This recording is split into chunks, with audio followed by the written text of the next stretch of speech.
Пошли. Все вместе. Какие ваши доказательства? They want you to comply. Cancel culture is about canceling. Кокаином. Up yours. Woke moralists. Up yours. This is systematic bullying that's happening. Woke moralists. Up yours. And they believe that they can then Woke shut us moralists. up. Up yours. Woke moralists. They seem animalistic is what I mean. No, they're worse than animals. The woke mob, they ruin everything. They stop Ben Shapiro from going to events and speaking.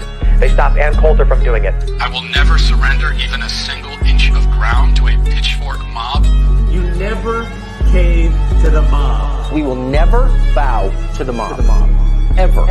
No matter what. Do you see the final expression of cancel culture in terrorist groups like Up yours. We'll see who cancels who.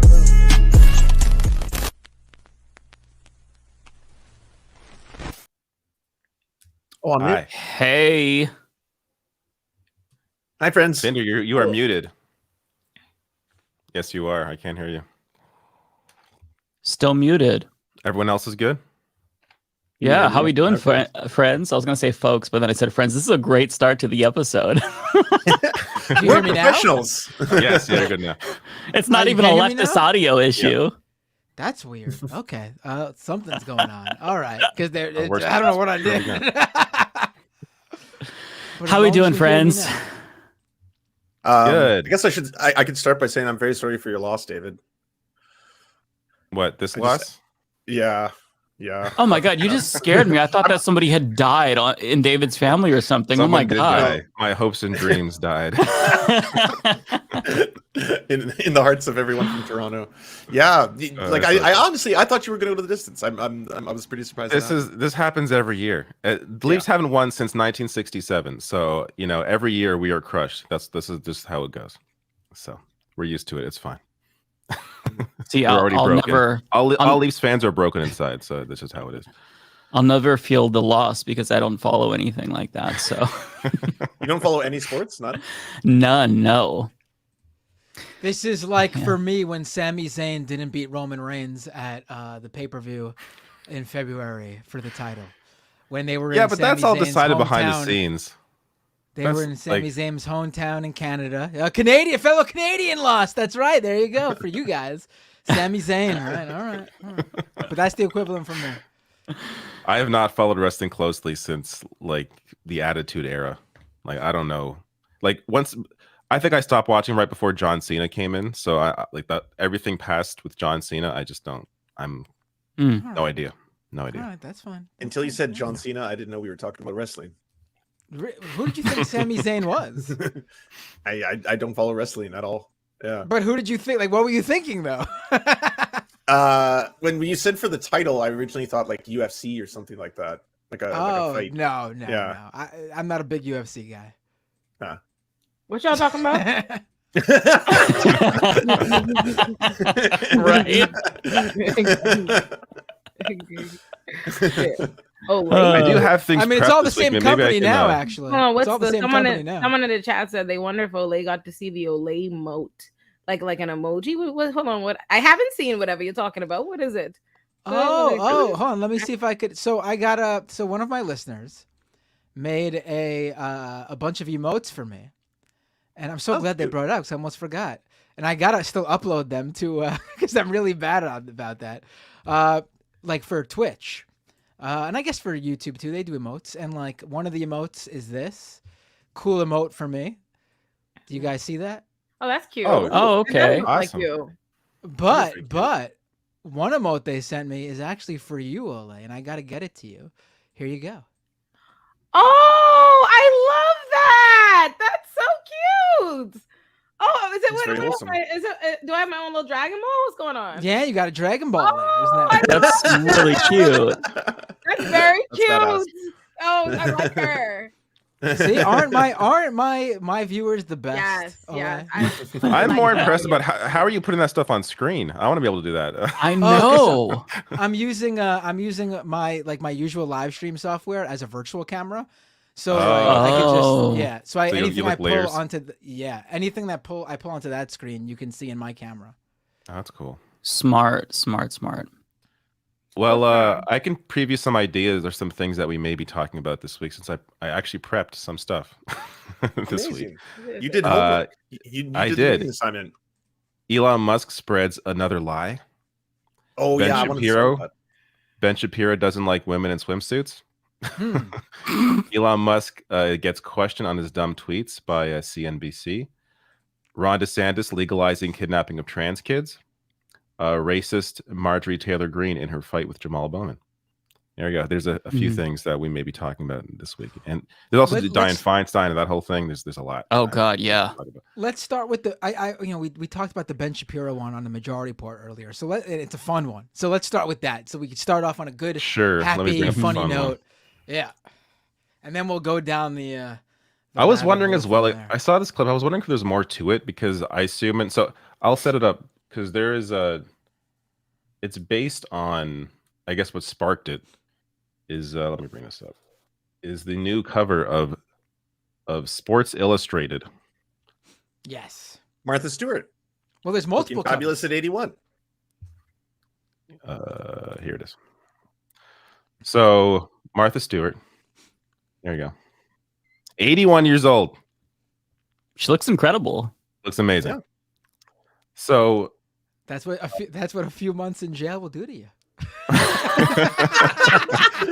Really hardens you up. So Ben Shapiro is in this clip. He doesn't. I don't think he mentions her. Tell me he has something to say, but he's got something to say. I've covered this one. But it might not be what you expect, because it's just so like really funny. It's so really weird. Funny. Okay, you're gonna love this. Let me turn the volume. Make sure the volume on my end's going to be loud enough here. It's also Sports Illustrated. So Sports Illustrated, years ago, I used to be, like, for years and years and years, I was a Sports Illustrated devotee. I think that I got my Sports Illustrated subscription when I was like 13, 14 years old, and I had it for probably 20 years. Yeah, but wait. It was like my kind of Saturday afternoon enjoyment was reading the sports articles in Sports Illustrated, obviously. Oh, sure. And 5 people in America who actually called up Sports Illustrated and said, "Don't send me the swimsuit edition. I would instead prefer to receive like a regular extra." Oh my God. Can we just wait? Just gotta digest that part first. Just yeah. Well, I think that's the 13 years old, really into sports. The lady doth protest too much. I mean, he makes sure to mention that he loved his Saturday afternoons reading the sports articles, making sure to say that. And then he's got to follow it up with, "Oh, you know that swimsuit issue? I called them up and told them, send me more articles instead." No sports, please. Just sports. I mean, just sports for me. No pretty women. And you know the real sports fans, they love talking about all the sports articles they read. Not basketball, not football, not the specific sport. Just, I love reading sports. I love sport. Go sports. It's so disingenuous. It's like, it reminds me of him buying a plank of wood from Home Depot. Like, he's standing outside with the plank of wood. Like, it's so performative. Like, what, you've never done that, David? You've never validated your masculinity by buying wood at the Home and then Depot? Putting it in a small plastic bag and carrying it outside. Yep. No, I haven't done that. You can do that with Sports Illustrated. Okay, but the Sports Illustrated swimsuit edition was obviously tailored at dudes, right? I mean, it was obviously beautiful women in body paint. And it was pretending to be sports, right? That's what it was. I had ideological objections to it because, again, I'm not big into the objectification of women. I'm actually not a huge fan of women in bathing suits pandering for the male. It's almost over. Like, there's probably more to this, but I haven't seen the rest of this clip. But yeah, this is basically the extent of it. I'm just amazed that, like, not amazed, but why is he pretending to care so much about this when he didn't even care about the swimsuit issues? So, like, he's bothered by Martha Stewart apparently being on the cover, but he was never even into them. Like, it's just, again, it's just for clicks. This is what this is about. It's so clownish. There's 3 seconds here. I'm not even sure what's worth. Okay, so I'm actually not a huge fan of that because, again, I'm a religious conservative. It is also There you go. That's the extent of it. Even if he did, like, if he literally called them and was like, "Excuse me, can you please stop sending me the swimsuit issues?" Why would you admit that? He did not do that shit. I actually looked it up. Sermon.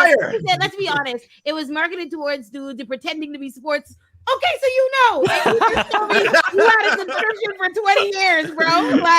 Like.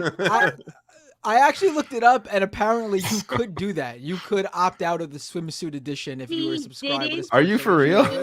Yeah. Yes. But the funny thing is, I mean, his whole thing, this whole premise of him saying how he didn't look at it is obviously, and we don't have it obviously, but I'm going to assume, and I don't think it's a wild assumption, is his way of criticizing Martha Stewart being on the cover, because that magazine should be for men to look at, like, you know, hot 20-year-old. Yeah. But listen, Not me. pull that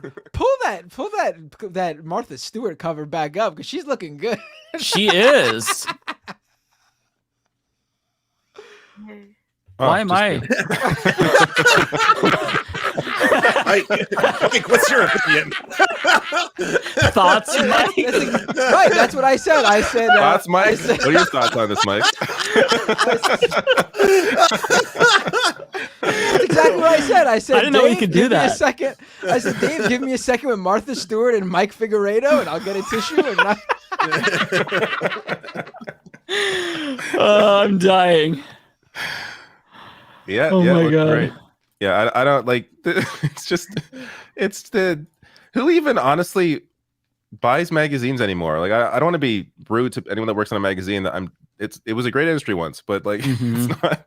This is not something that is all that culturally important anymore. It seems very, very bizarre to me to be so obsessed with like magazines and what they're doing. If you didn't see the second part of that, he goes off about a Sports Illustrated cover that has a trans model, a trans woman on the cover, and does almost like, you know, beat for beat the same thing, where it's, you know, still him being like, you know, this is supposed to be for men. Who does this appeal to? Blah, blah, blah. And like, if you see the cover photo, it's like the pretzels that these people are twisting themselves into to try and the continuously. Kim Petras one?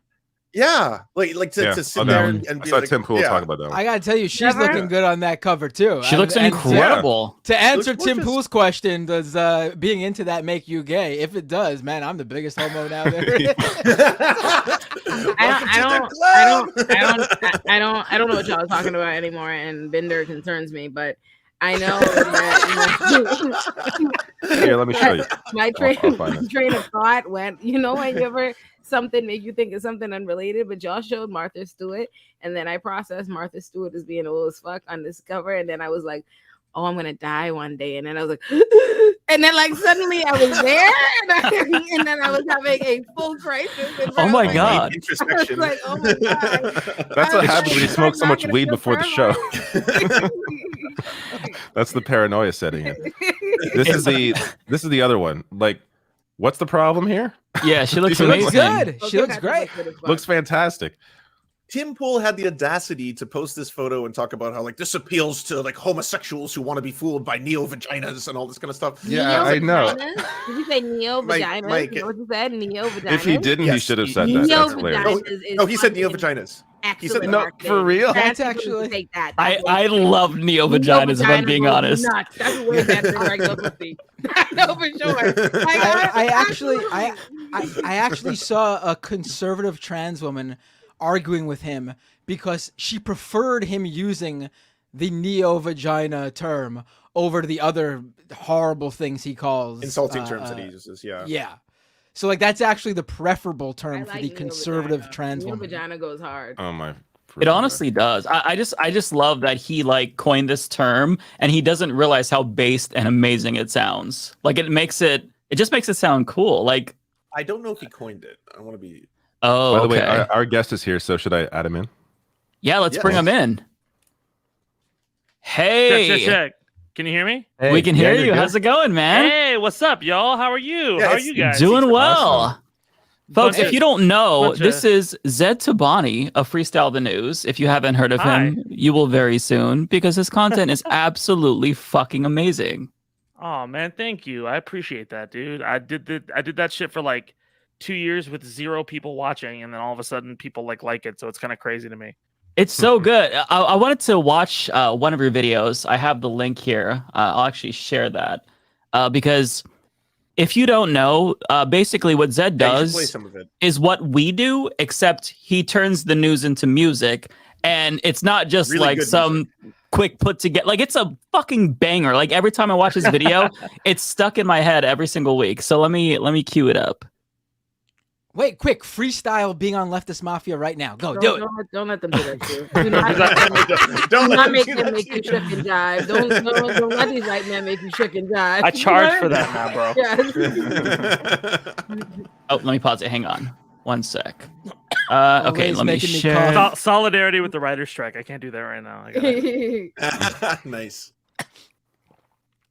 Okay. And by the way, all this show is actually covered by the News Guild, so you're free to. Oh, I'm good. It's by the News Guild.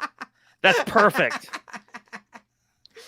Okay, I might have to give it to David. Want me to add it? I can add it. Yes. Oh, there we go. There we go. For the longest time, I saw you on Twitter. I was like, Matt Binder. I'm like, God damn, that motherfucker sounds smart. Matt Binder. You can call me anything if that's the following thing you're gonna say after my name. Yeah. All right, folks. So this is the latest video from Zed. Hopefully that works. The news. 33-year-old man with an AR-style rifle. The images of people running for their lives. Violence in America, the numbers are simply staggering. America snuff film. Stick around, you can probably make the playbill. Everybody get apart, you can lay still. Everybody get famous when they get killed. They don't give a fuck. Buy you a machine gun, everybody duck. Follow the procedures. We got more bullets and services you can stream from. Ban a couple track shows in the name of Jesus. Whoa, whoa. Switch on my platform, Tucker on Twitter. Fox had him canceled. You think it's big, I think it's handled. Go ask O'Reilly and Kelly for samples. What's one more asshole to put on my mantle? Tim and the Serfs, look at this graph though. 3 versus 1, what's with the ambush? Fuck up your angles, who the fuck called y'all bright? Hollywood looking here, then all out strike. Fran been telling me it's a different fight. You support that line, but like Sag's alright. What the fuck that mean? Feeling kinda fake like an old ass king. Monarchy, most of you didn't want that thing. Looking like a birthday kid at the BJ's when the restaurant sing. Yeah. Whoa, whoa. Okay, mask off. Red coats turn to bad cops. Evidence turn to psyops. Platforms turn to dog shit. Mr. Beast turn to deaf kids. Backlash where his staff live. Who the fuck greenlit this shit? Fuck up a brand. So out of touch, I thought it was Diane. More conspiracies than Taylor Swift fans. Crispy like, now we all know all the stakes. What a great fucking plan. 2016 call. Watch him crash like that car trying to speed off. Getting shit like you friends with Selena. Twitter got a new CEO, Elon. Yeah. Pakistan riots as soon as they cuff Khan. I just bought a Hyundai, it's basically just gone. Rihanna got a Wu-Tang name and a newborn, while the cuss finally caught up with George. What's up, bro? Want people to remember how they feel watching these images of the United States Capitol being taken over. Thank you, man. Because there's going I try to do beat switches every so often. Pretend this didn't happen. Tonight, CNN gave former President Donald Trump a live town hall forum, and he once again claimed the election was rigged. Mic check, let's go. Yeah, the most useless motherfuckers got a lot of opinions. They've been making predictions. I've been fucking keeping my distance. I've been watching the polling since it was hitting the second term looking Midland. But then again, I was switching on Tears of the Kingdom, and look at me now. Fuck with my guardians, the money up. De Niro having kids in his 70s like a chaplain run. I didn't know that. Hot the neighbor here, you can grab the gun. Playing tag with shots in America, and they call it fun. Fucking with my music, no computer replace me. You gotta embrace me like you snuck in my room and my feet looking tasty. This bitch looking pasty, man, crank up the AC. I'm hot as fuck. Why every pundit looks like a baby who needs some shave cream? The fuck a couple weeks off. Titles be expiring. The border close to free fall. Peloton bikes are getting recalled. Now where you gonna put your laundry when your Alex's eyes eventually see gone? Sees every moment like I'm Lonnie Walker. George finished writing his musical. Les Miserables. Fuck out of here. I'm honest like 1,000,001. I'm here to keep the shit together unlike some 41. Ooh. Too soon. In too deep. I guess so. Bro, I'm glad you guys like that, man. Means a lot, dude. God, It's so good. That goes crazy. That was awesome. That was good. That was awesome. Oh, thank you, man. I appreciate that, guys. Can you please tell, how do you even begin to, like, where do you even start? Because you're covering a lot of news and you're turning it into a song. You're right. Like, the process has got to be, like, incredible. And you do one video per week. Yeah, right now we're talking about doing more than one, probably. Because, like, so this week I tested out doing I'm probably gonna do it to like my Patreon to kind of thing or whatever. But like I did one on the Activision like them doing the Overwatch 2 thing. I did one on one story, but I'm gonna try to do maybe one on a daily story or two soon. But no, pretty much the process is this is like I start on Saturday pretty much, and I just start like kind of listing like news articles that I see, and I kind of arrange it by like headline news article, entertainment, politics, world, and then weird and random shit. And so because the whole conceit of the piece is like it's got to feel like the week you just had. And if it's too much politics or too much entertainment, people will tune out. But if it's like a little bit of everything, you're like, oh God, wow, this so much happened, right? So like every so often I have to like kind of go through and like see, okay, under the entertainment section, this was relevant. I have to pull from that. But what I started doing is I have a headline section where it's like the biggest stories of the week kind of go in that section. And it's like, you know, I mean, like for this week, sorry, I'm gonna grab my phone and I'll tell you what I have listed for this week. For this week, for headlines, the first one was like Jamie Foxx and being like called dead, but then he was actually alive. Travis Scott is mad at Timothy Chalamet for dating Kylie Jenner, but then also other stuff like the Supreme Court siding with Section 230. Feinstein being frailer than ever, but being unwilling to give up like her seat, MGT introducing articles of impeachment. So like I'll start collecting stuff on Saturday. Sunday or Monday, I will kind of have an idea of where the week's kind of going, like what it kind of feels like already. And then I'll pick a beat, like, and the decision is I'll pick usually 2 beats because Tuesday the whole week may change. But I want to kind of get a vibe of, okay, this is going to be the overall kind of feeling for this week. And I'll start writing like a couple lines. And then on Tuesday, I'll have more of a clearer picture and I'll just write a ton. I'll write like 16 to 32 bars. Wednesday, I'll write like the bulk of it, the behemoth of it. And then Thursday, I'll finish it off. After I'm done with this, I have to record it, do my filming of everything, and then mix it, record it, do the filming of everything, do the editing of my part, and then I send it off to my editor, and he adds in like the graphics and everything like that. But then I give him assets of what to do with the graphics. Then tomorrow we'll be editing most of it, and then it'll be ready for Sunday by the end of the day. That's incredible, because it's not just that you are providing people with a genuinely informative video, but the beat, the music, the rhymes are fucking catchy and good. Dude, so it's so astonishing to be able to do all of that. I love it. I'm a huge fan.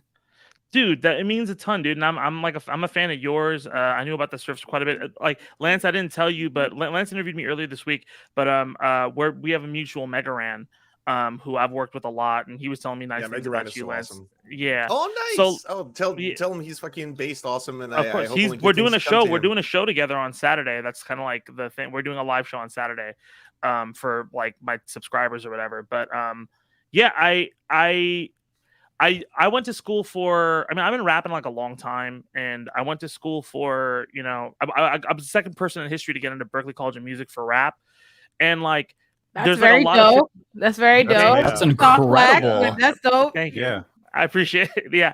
So like I had that, and then I'd done a bunch of stuff for video games and stuff. And like for a while, like I was known for as like the rapper for like Street Fighter and like video games and shit like that. And it took a while because I have a very close, I mean, I'm brown, man. Like I grew up in Irvine, and like I dealt with like post 9/11 shit like my whole life, and it's been just a huge part of my life. And I didn't know how to, I would put politics in my music, but it was hard to kind of bridge that gap. And I started doing this a couple years ago, and I needed weekly content because I'm like, I can talk about the news and what's going on because it's relevant. Best rappers of all time had stuff that felt like it was so fresh and so there. So why the fuck don't I do that? It's like a good way to like kind of improve my songwriting and everything like that. And that was when I had a 9-to-5 job, and it was really, really hard. And then I did one of these. I took a break for a year, and then I was like, let me try it on TikTok. I know TikTok really well. I've worked for a bunch of companies doing TikToks. Why not? And I did it, and it blew up. And then Philip DeFranco saw it and tried it out on his channel, and it worked. And that's been my full-time job since I think November. So that's so cool. Yeah, it's weird because I was watching you. I saw basically I'm pretty sure every single one of your videos. And then on one week in particular, I see an Ole tweet in the news. And I'm like, you guys, Olay made it into Freestyle the News. So that's how, like, oh my God. I didn't even know about that until this week when Lance sent me your video because he was in it. And I was like, what is this? And Lance was like, watch it. He's like, you've been in it too. And I'm like, find me the video about myself, Lance. That's what Bro, Lance told me he reacted to it. And I was just like, oh, like, that's awesome, man. I can't wait to watch the VOD. It's like, well, I'll find it for you. I'm like, great, because that was what I was going to skip to. Because I need to see that little exactly. I need that validation. Exactly. It's a needle in a haystack. I'm an artist, bro. Like, I need that all the time. 100%. Yeah, for sure. No, but definitely, like, I'm number one, thank you for that tweet because it was great to write about it. But number two, yeah, man, like I feel like a big thing about the way I told Lance this as well, like when I was on the show, like a big thing about the way I approach it is like I was a huge like Daily Show fan growing up. Mhm. And a big part of the way they approached that was like the absurdity of the news cycle.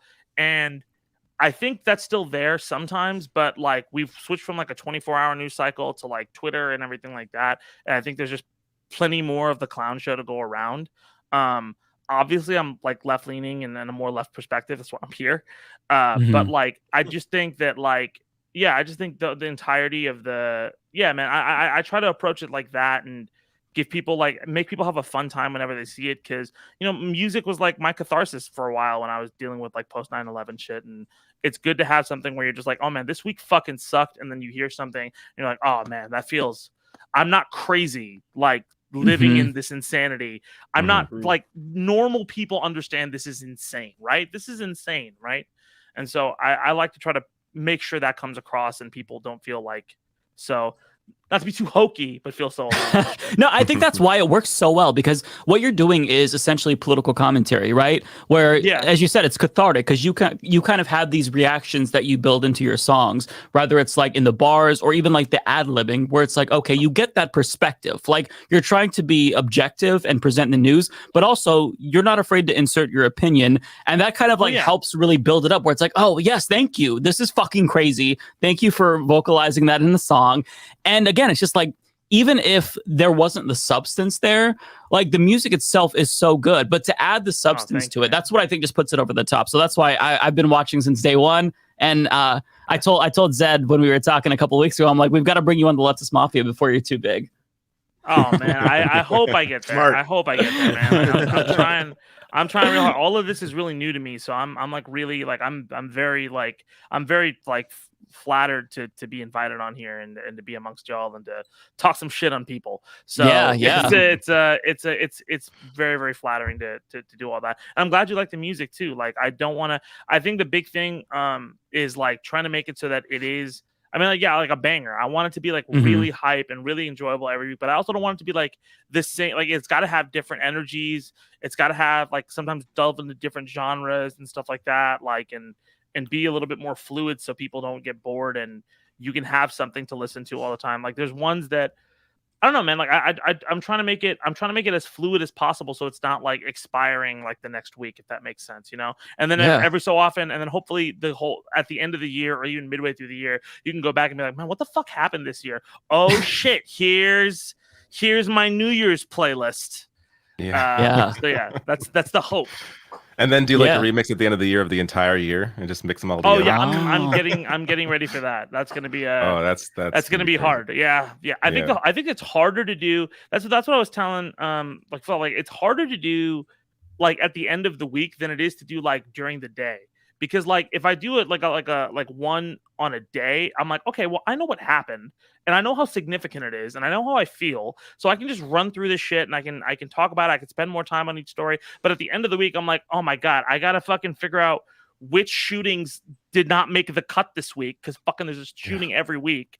There's like all this other crazy shit that's going on, and it's hard to like pick and summarize the week. So you have to be like super like active and staring at all of the poison that is Twitter all the time, you know? So, I was going to ask you about that. Because you're like, now you have to kind of be hyper fixated on the news. And like for me, I've been doing, news for several years now, and avoiding brain rot is very, very difficult. So like, do you have any coping mechanisms? Like how do you get through the week? Because for me, if I don't take like really like full days off on the weekend where I don't look at Twitter or don't look at the news, then coming back on Monday, I'm just like actually depressed because it really gets to you. Well, you know what? Okay, I'm gonna drop like a depressing fact. It's not to bring everybody down or trauma dump. My father died like a couple like weeks ago, and I said it so casually. But like it was like about a month. I'm sorry or two about ago, that, by the way. No, it's all good. I just wanted to avoid people having to do that. No, my father died a couple months ago, and I remember I was being like really like exhausted at the time because we were doing everything. A bunch of stuff to lead up to switching to my channel and all this other stuff. And I was just like, man, I'm like exhausted. And I took a week off.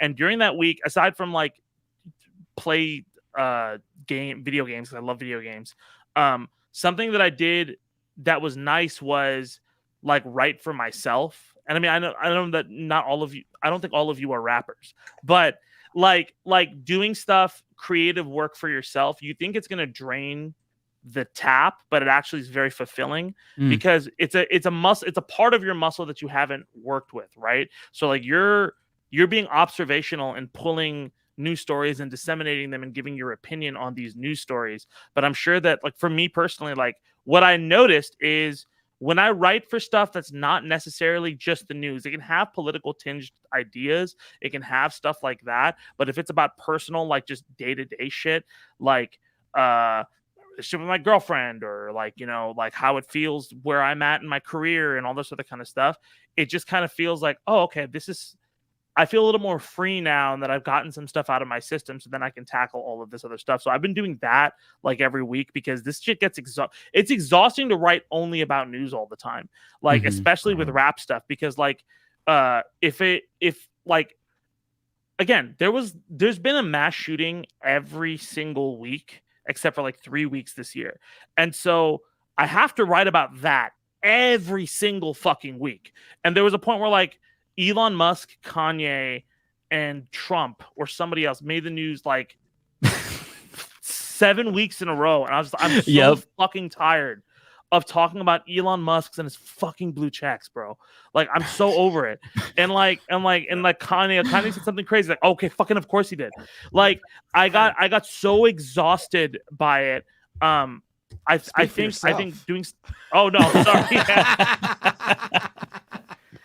Yeah, man. Like I think that's the best way to do it. Is just to kind of just to kind of do that. But also, I want to ask you guys something. For you guys, especially with covering news, has Twitter, for me, it's just become way less useful on figuring out current events. Like I feel 100%. Like current events. Okay, so it's not just me. Like current events. I feel like this week especially for some reason, it's very tough to see what's actually happening. Like it's all just blue check trash. All the replies to everybody are blue checks. Like I can't get any proper replies to like, which often replies would add real context to some stories, and I'm not seeing that now. So it's just like it's all the replies that would usually be hidden for like spam or like more information. Exactly. At the top of the fucking comments and all of they're all verified now. And I see all kind of like for example, I see Tim Pool's tweets regularly. I've never seen I've never seen these people on my timeline in my life, and now I'm seeing them just all the fucking time. Matt Walsh. I see him so much.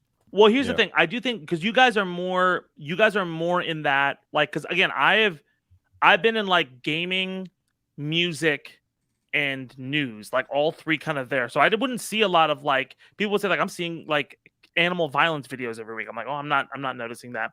And then I went on Lance's podcast, and all of a sudden, wow, there's a lot of Tim Pool fans on my fucking Twitter all of a sudden.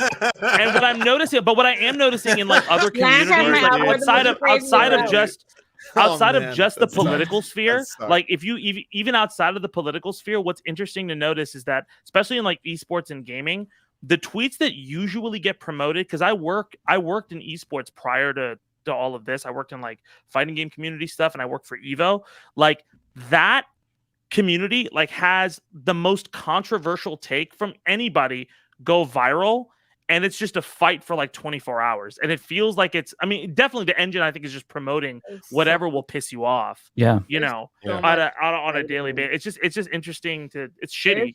There's so much in general, just for so much just fighting and reactionary content and drama farming disguised as like commentary and political activism and news, and it's nothing more but drama, bitches, drama across the side, like across the aisle, and I mean that across the aisle. I want to be as fair as possible, like white internet left, Black internet left. I've been telling both sides to shut the fuck up all week. Literally, I'm in mad group chats. I was telling Lance, I was like, yo, I think I might be the only person like orbiting amongst the spaces, but I don't know anybody the same way. I don't know anybody over here. I don't know anybody over there, but I've kind of got a little inside scoop. And I'm like, hey. Y'all don't get tired of talking about this shit? Like this weekend? Yeah, dude. Like, I swear, the Black internet left this week. I was like, hey, y'all don't feel like telling the racists they're doing racist stuff is a lot like telling fish they swim in water? Like, what if we just did something new? Because I was like, not for nothing. I was like, not for nothing on both sides of the fence. At the end of the day, if you talk about somebody bad, whether or not it be true, you feel it in your spirit to be true, it'd be completely accurate. Once you talk about somebody bad, they don't fucking like you no more. And I think that's something that like we're just not honest about, and that's what causes a lot of like foolishness. I'm like, just keep it G real. If you say something negative about somebody, they don't like you no more. It's pins and needles now, baby. It's not hot. So if you do all this drama farming, it's just endless drama. I'm like, just everybody shut the fuck up. Make some content. There's so much news. People are dying. Talk about something. Dude.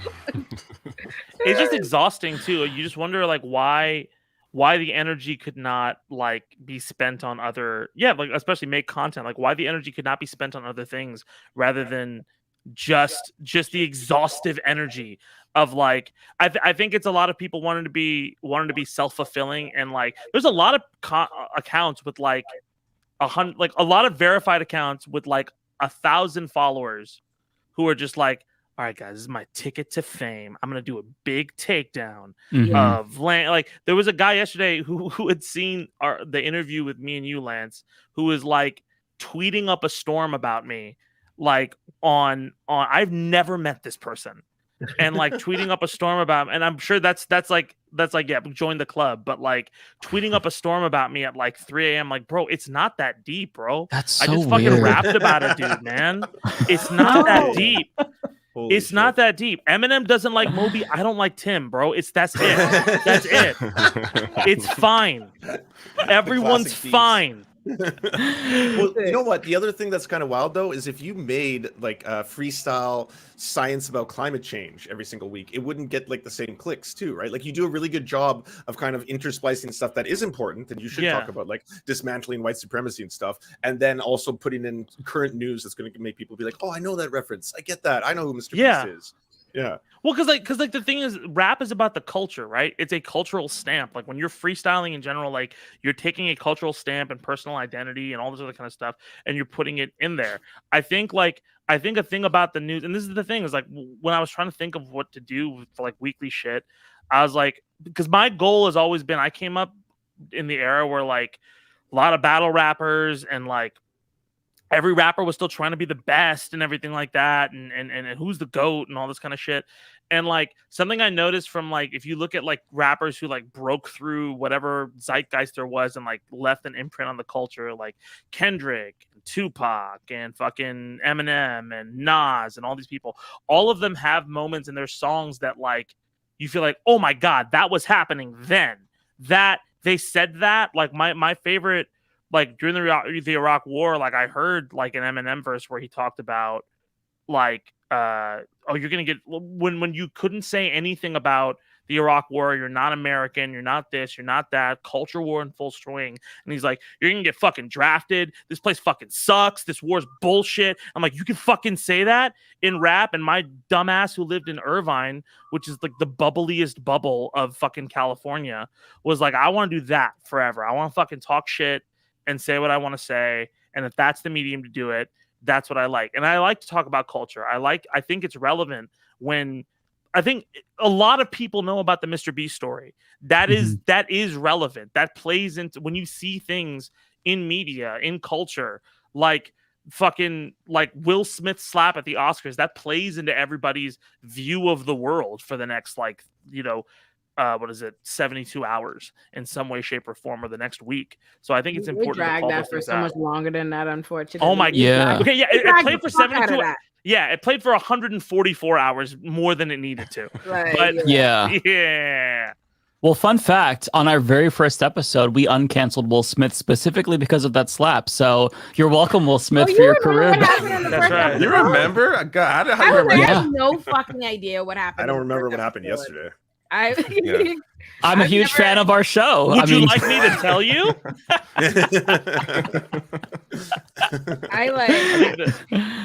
I don't go back and see most of the episodes. I actually went and saw because I don't look at the comments anymore. Because I just assume bullshit, so I just don't. Smart. But the other day, because I especially didn't look after I brought foreign, because I was like, oh, they be mad in these comments on David thing when I'm just too black on here by myself. I brought another Bahamian. Excuse me, on David's only. Like just casually on David's thing. I was like, oh Lord, I know they was mad as hell. We was just being so Bahamian, and then I went in the comments and it was overwhelmingly just right. positive. They were like, oh, we love it. All this baby. They loved foreign. Yeah. I'm like, oh, it was great. Seems your expectations of me are incredibly low. They are. They are in fact. Zed, did you want to, if you feel comfortable talking about how 9/11 affected you, because you referenced it, and I think that perspective is really important because you don't hear it. So my fucking whole life is fucking defined by 9/11. Yeah. Like my entirety of my fucking child. I'm gonna turn on my fan real quick because my life is defined by 9/11, and then I'm brown and it gets hot everywhere. Fuck. Hold on. And by the way, go subscribe to Freestyle the News if you haven't already. Yeah, please go subscribe to my channel. I need more subscribers. So pretty much tell me if the fan is being a pain in the ass. No, you're good. A big thing. So yeah, I mean, like I was 13 when 9/11. Do you guys know anything about like Irvine and Orange County and shit like that? Super Republican county. I thought you were going to say, do you guys know anything about 9/11? Oh, have you heard? I think I was 13 as well, so we might be the same age. Not fun. I'm pretty sure I was 13 on 9/11. 87. 88. So we're okay. You're a late bloomer, sir. So, yeah. But like, pretty much, like I said, grew up in Irvine, Muslim kid. Father was an alcoholic, a lot of other shit. But one thing that was pretty prevalent was like, you're told a lot, especially in that county, like, hey, what's proper, what's not proper, right? And so I wasn't super popular, didn't have a lot of friends, and then like 9/11 happened. And again, up until that point, you had the OJ trial growing up and all this other kind of stuff. So you're pumped with like fear from media and that like, oh, racism is over and we live in a utopia. And thanks, Martin, for doing all that. And then that happened, and I'm like, that's fucking bullshit, because a lot of people started to look at me differently. It was hard to walk into stores. A lot of weird, like small, I mean, like, yeah, microaggressions, I guess is the word, just throughout my life, just having to deal with that. And then also the fact that like every single week on the news, you just felt like, Hitler comparisons now are bad. They were just as bad around there, where it was like, people thought like, okay, we got to fucking take care of these Muslims. It's getting really fucking scary. People say, let's fucking, Peter King did those Muslim hearings. There was fucking, like every other week there was something about like, oh, what are these fucking muzzies going to do? And it was hard on campus, in school, with like kids who are 13, who parents are pumping them full of that shit. Just kind of existing and telling people like, hey guys, like even telling people like, hey, I feel really like pressured by all of this really anti-Muslim, anti-brown person sentiment. And a lot of people just kind of roll their eyes like, oh, you're so angry all the time. I'm like, yeah, I'm fucking angry. It's the fucking all this shit going on. They treated me like shit. Yeah. Oh, of course, yeah. So like there was definitely weird things. Somebody knocked on my dad's window when he was in, like, literally got out of the car, knocked on the window in traffic, like, are you Muslim and shit like that. That shit happened. Christ. Yeah, bro. Like that shit happens like in Irvine, and like and it's famously the safest city in America, but it's for a very specific group of people. And yeah, I grew up in all of that, and it influenced the way I view the world. It influenced the way I view media, because all the media I liked was about like underdogs and people. Like I liked fucking Spider-Man. I liked anime and shit like that. And people are like, oh, this is dumb. Anime is dumb, and rap is dumb, and Panic at the Disco is the best band ever, and fucking you know, we only like Neil Simon plays and shit. And so a lot of that influenced everything about my life, you know, with how to fucking live and how to be proper. And I'm still like, you know, years on as an 80s baby, still trying to deprogram a lot of the shit that like Irvine told me about the world and how to deal with people and what's the proper way to go about things. And I think a lot of my music is trying to fight like a lot of the fears that I just in generally have from, you know, what's going on, and just kind of, it sounds so corny, but just to kind of like inspire people, because music is cathartic and it can actually inspire activism and do things. And yeah, man, like I started to go so long, but yeah, like has a profound impact on my life. You know, I still feel it. Like I still feel like, especially in the music industry, where like it's gotten a little bit better in the last few years, but there was definitely a point like 5 or 6 years ago where, again, it's still really hard being brown, where like the first second people see you, a brown guy with a beard, and it's like, oh, that's fucking dirty, you know? And until you had like Hassan Minaj and Kumail Nanjiani, we were either Apu or the guy with a sword in Call of Duty who you shoot, you know? Like, and so having to have that differentiation is a big deal. Having to have those people who are much more in media seen as outside of that is a big deal. And again, like even for me now, like I've like only in the last few years been kind of embracing, I'm like Indian, Pakistani, and Arab. Like that's only in the last few years been embracing, like I like that part of myself. Not that like, oh, it's who I am. It's just it's who I am, and I like that part of myself. Like that took a long fucking time to get there, you know? So yeah, dude, the biggest part of my existence is like dealing with that shit. You know, and it's like, it's weird to know, like, okay, well, in COVID, you had like a 9/11 every single day. You had this happen every single day. It's like, it's informed my frustration with the culture wars. It's informed my like, you know, my view towards like being like, all right, well, fucking, even if I think that I'm so progressive and good now, I thought I was back then, and then I realized racism was way more real. So there's got to be a point where I have a blind spot, and it's informed me on that. So I can always be like, all right, well, fucking, I may not know enough about this. Let me figure out a little bit more and not just kind of dig my heels in on stuff. So yeah, man, profound impact. What do you think is like radicalized you the most? Like in this unlearning things journey, rap? And then I mean, like, I think going to Berkeley did a lot for that. I don't even think it's radical. I think it's like just decoupling. I hate something that I did learn a lot also from 9/11 is just like the way the media ecosystem just kind of works to craft narratives, and the way people kind of latch onto talking points more so than, because people are generally either really comfortable and just, I don't want to I'm tired, I don't want to deal with anything, or they're bored and they'll latch on to media talking points. And so something that getting out of Orange County and getting out of California taught me a ton about, like, all right, well, the things I take for granted in California, I take for granted. And B, the bubble that I live in is not the bubble everywhere. Right. So I think, especially meeting people in Berkeley from like New York, from Virginia, you know, especially like way more, because there's a lot of like, I hung out with like, I don't know, I hung out with a much more diverse crowd than I hung out with in Irvine. Irvine was mainly like white people and like a few Asian people. And then I had a huge, like, you know, people from like Ecuador, people from like, you know, fucking Turkey and shit like that everywhere. I hung out at Berkeley. So this is Berkeley in Boston, by the way, not Berkeley in San Francisco, because I know that's fucking same name and it's weird. But yeah, I think that did quite a bit of a number on me. Yeah, thanks for sharing that. Well, I was just gonna add one little quick thing. I do. There's one of my best friends. His family is from India, and we used to cross over into the United States all the time. And it would be me, him, and like a bunch of other people. He was the only person every single time. I think this happened like 4 or 5 times in a row that would get stopped for the random security search. Like every single time he got profiled. Oh yeah, but like without fail. I will say this.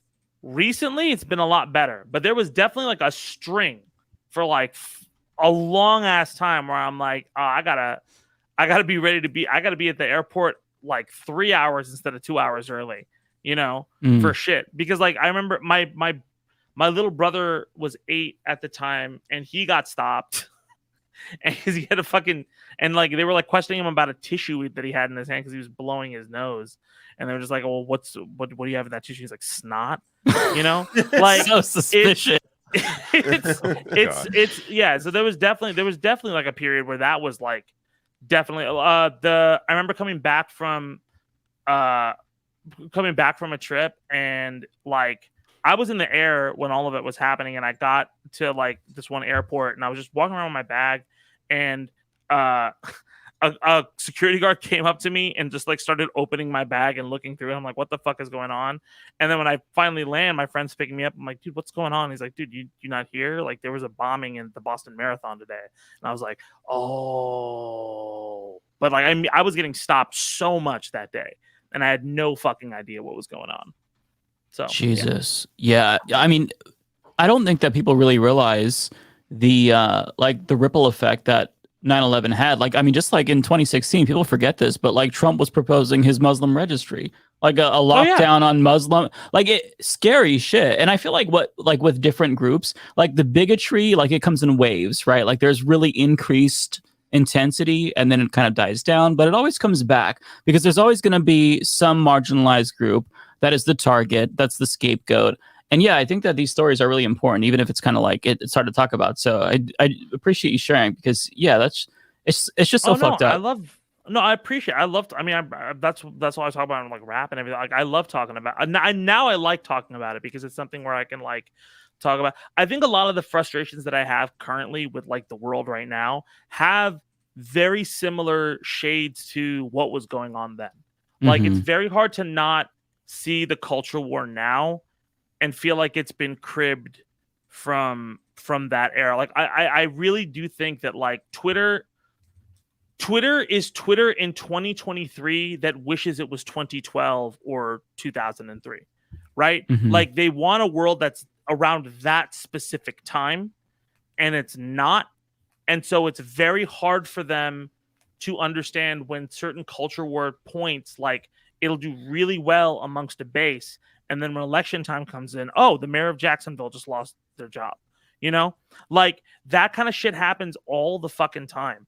And I think something that's just specifically like the way the culture war has just kind of evolved from that, like all the entire playbook is there. It's like the pick and roll for basketball. It's like a fundamental part of what this is, like right now, like, you'll every so often nowadays, the Islamophobia I'll get is like Ilhan Omar and this and that, right? But every so often when it's an election year and next year's going to fucking suck, right? Yeah, it is. It's going to be like full blast, right?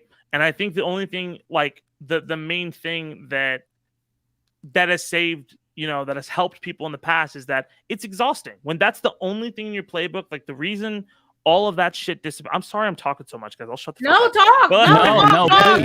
No. Yeah. Talk. But the main reason, like all of that shit stopped at a certain point was because people were just fucking exhausted. It's exhausting. You can't be angry that fucking long. Like eventually you have to touch grass or or go out. Uber Eats costs too much. Like you can't just be on your like addicted to this shit for so long. So I think when you see like, oh, well, the red wave didn't materialize as much. Oh, well, this didn't do as well. Oh, this one didn't do as well. That doesn't mean the nefarious forces aren't working, but it does mean that it's a little exhausting. It's a little tiring, And we also have to remember that when we're trying to like make activism happen, like when we're trying to do things, like at a certain point, people, even if they need to hear it, get exhausted because most people are pretty selfish and are just kind of stuck in their own little, like I was in Irvine for fucking years, stuck in my own bubble, So Yeah. I'd like to ask Well you said. trivial for research purposes. What's your zodiac sign, Zed? While I have you here. Gemini. Okay, noted. Yeah. Did you think I was a Gemini? You have a reading or something to do? Like, bro, how many every time someone asks me, I was like, "Yo, what's your zodiac sign?" Gemini, and they're like, "You're trouble." I'm like, "What the fuck does that mean, bro?" I didn't know that. What the fuck I to do with that? made no sweeping generalizations about your character. I merely That's stored awesome. the information. You were the nicest person who's ever learned that I'm a Gemini. Yeah, You're like easily the nicest person. I have been stopped more for being a Gemini than I have for being a brown person. I will say, I have dated a few Geminis that were romantic terrorists. Not to say that about all. Damn. But I Damn. I can certainly say that about a few. What's your zodiac sign? I'm a Leo. I'm a Leo sun. Oh, my girlfriend's a Leo. Good taste. Excellent taste. Yeah. Y'all are crazy. You know what's so funny? You know what's fucked up? I want to be like, no, right? But my last ex, right, we're so cool. And the other day he came and he brought me, when we were together, I bought him this little I call him Earthy Man, right? He acts like the Lorax. So I bought him this little stuffed Lorax. And he came to my house and he brought me a Cheshire cat. And I'm like, oh, that's so cute. Look at them out of my living room. He was like, because chaos. He was like, because you're chaos. And I was like, because my thing with like the zodiac thing is like there's no like scientific explanation. The closest I've come from a scientific explanation is like you're all born like in the same month, so you experience the year the same. There's a whole this is the thing. Yeah. That's one of those things like when we be commenting on stuff and we don't understand that there's a whole school of thought, a whole discipline we're not in. Like they have there's a whole chart. Like it's not just the come on. It's all, shut up. Not it's you all bullshit garbage. It's all bullshit garbage. Please. Like, I don't want to hear it. Like, you believe in that? You believe in crypto? All of you, shut up. I don't believe in crypto. I don't believe it's bullshit. Just like zodiac. I'm about to get like 30 behind the scenes. It was wild. I'm about to get like 30 blue check motherfuckers on me. I was like, see, they're dissing the zodiac signs. Tolerant left. Zed was on the DNC show Leftist Mafia. Or Zed was on the far left communist leftist mafia. You'll probably get both of them. Or conservative potentially. You never know. Yeah. Do you know if Zed has ties to Hezbollah? I don't. Well, you could because you fucking weird. Someone said in the comments, Pisces. I hate that for you. Huh? Someone in the comments, Fleiss. She's. Oh, I'm sorry. That's my McDonald's. Y'all carry on without me. Hold on. That's gonna be on the bingo card soon. That's gonna be one of the bingo squares. Yeah. I love how the viewers get a bingo every single week because they know us so well. That's funny. Yeah, I be trying to be different. Someone pointed out there's a major missing little square on the bingo card that needs to be added immediately. It's easily the longest running bit on this show. Me calling David's audience racist. That's Olay's job. That's not your job. This is what I get for like a single troll in my chat. I got mods this time. I added 3 mods, so I added some new mods too. Is that what you said? Was it a single troll you said? I think it was like 2 trolls, but 2. Okay. What do you want me to do? I'm not gonna read the chat the whole time. So I got some mods. Don't worry. We're good now. Okay, so what else happened this week? So, I mean, I have some things that we can talk about. Sorry, go ahead.